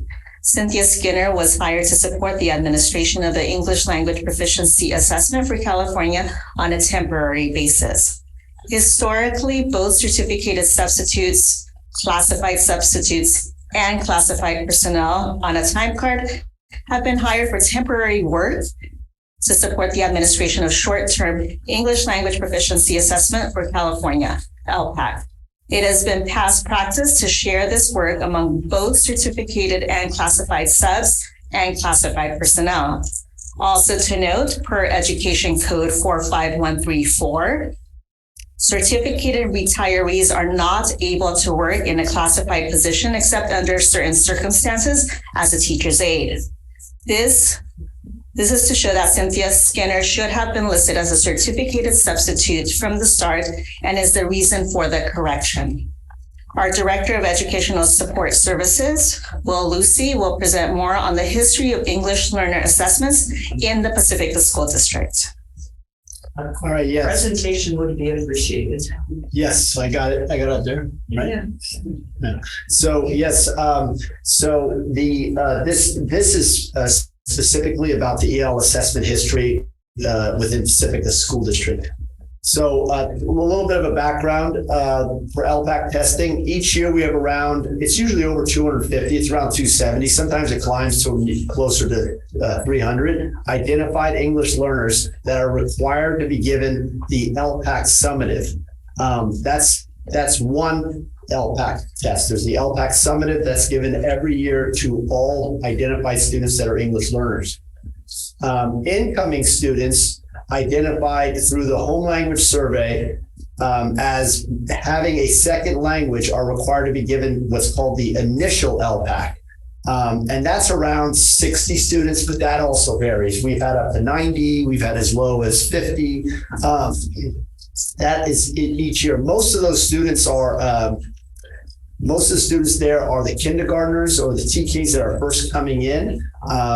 But there are some students that come to us and they come directly from, or they're new to the school, and so and they're on their home language survey. They've indicated a second language.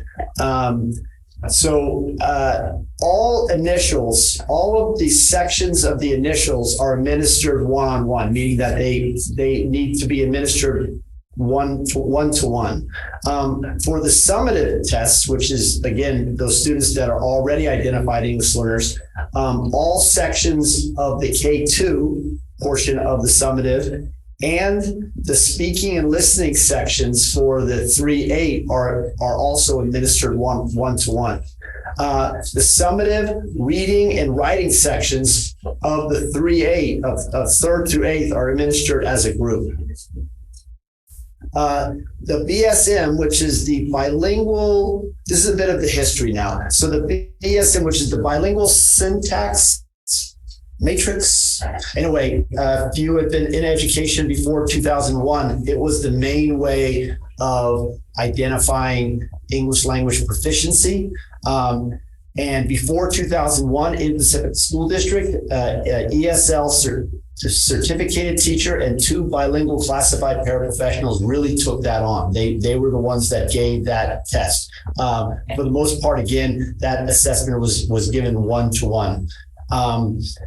The CELT, which was the former LPAC, which was the California English Language Development Test from 2001 to 2017, our English learner coordinator, certificated teacher, which was a certificated teacher, and 2 bilingual classified paraprofessionals were the ones that mainly did the task of doing the one-on-one sections of that. The CELT was mostly mostly be given in a group setting, but there were certain sections that needed to be given one-to-one, and those were the responsibility of the EL coordinator and the 2 bilingual classified paraprofessionals.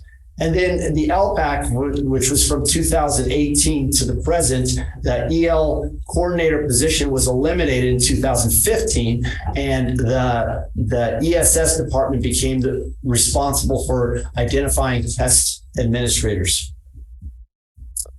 So this is the recent history of the LPAC testing. Each year we pull from the classified and certificated subpools for LPAC examiners to administer the one-to-one initial during September and the summative in February, the one-to-one summatives in summative sections in February.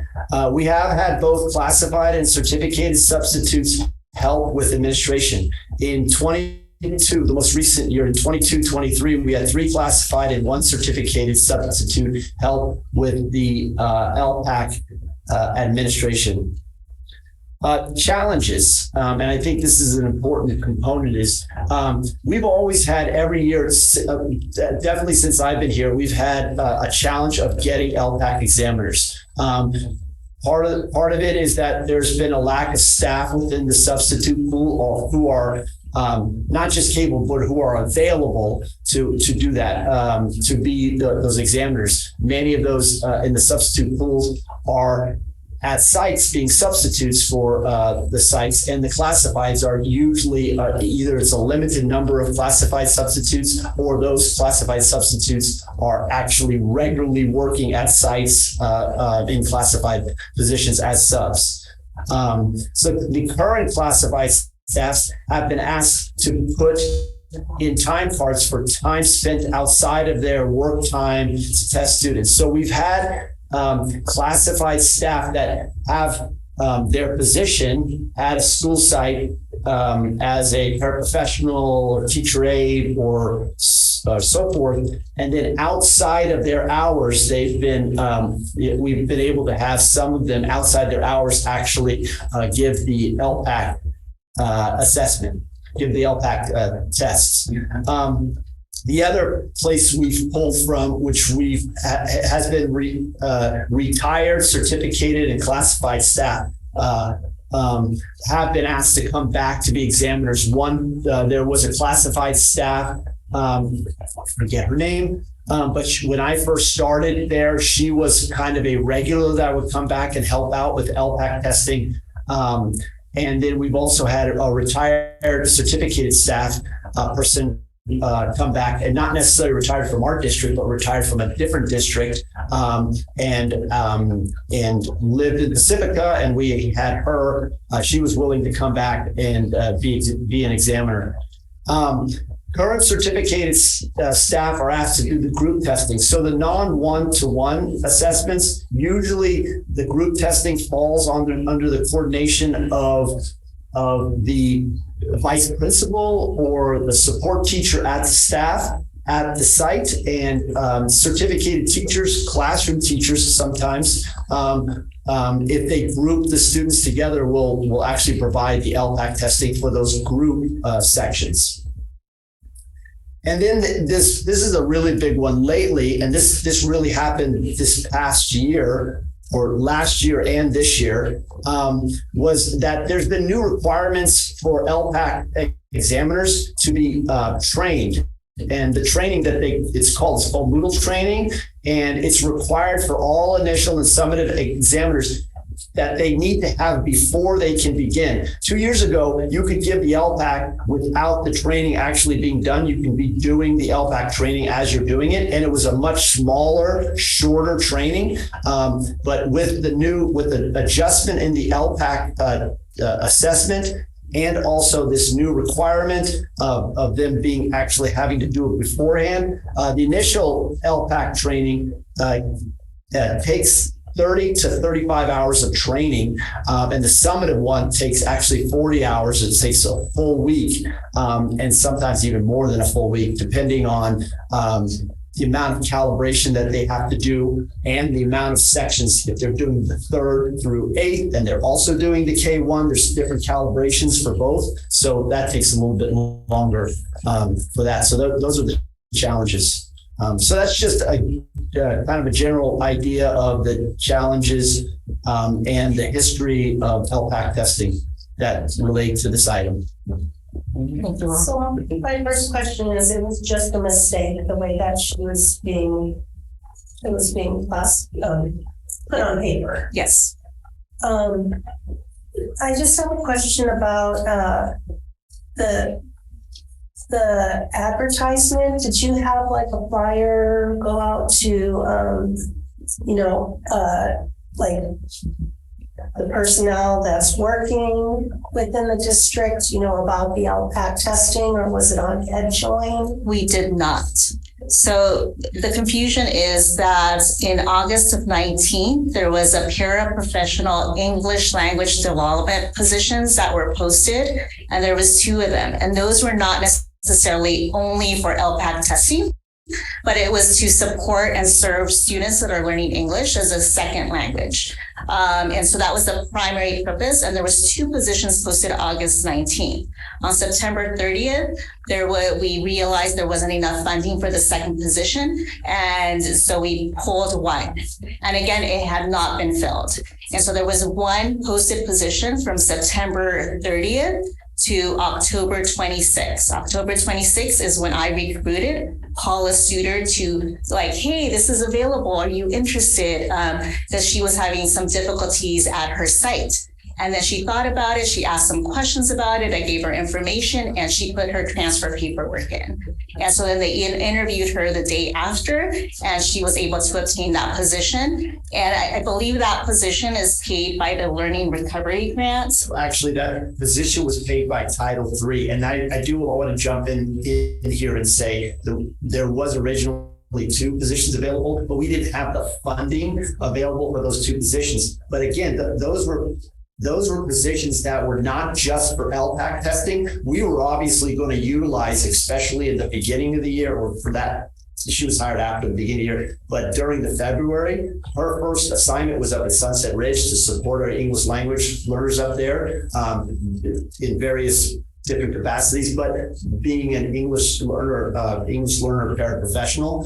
But in February, she came to the district office and did the week of the Moodle training, and it started the assessment for February and March, and now is returned back to Sunset Ridge to continue the position that she was hired for. But we had the intention of, when she was hired, to utilize her to do this task. It wasn't a position that she was done. Yeah. And then the position was archived after she was hired, because there was only 1 position. And there's confusion and thought that there was still this other position that was still available, and it was not.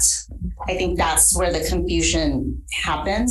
And this is shared work. So it's not CELT anymore, it's LPAC, but this testing is shared work among certificated and classified. Current certificated teachers can test their own students. They don't need to have others come in and do it for them, but we do that for the one-to-one. Yeah. I did the Moodle training and I was an LPAC tester and I was classified. It's kind of interesting, like one district from another district, like all the library technicians were just told, you are going to do the LPAC testing. And it was so that we could justify our time. And so, so all of the library technicians where I worked were doing the LPAC testing for that.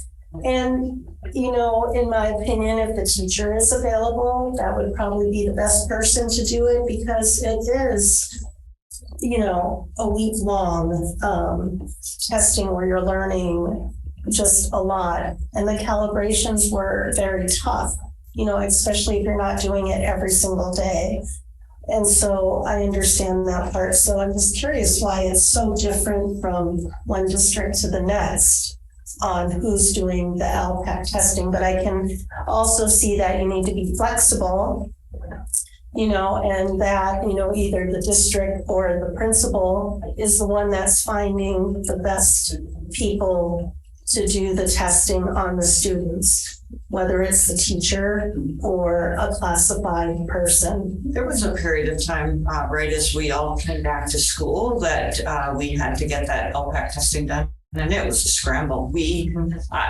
We just said, we're not going to make this deadline.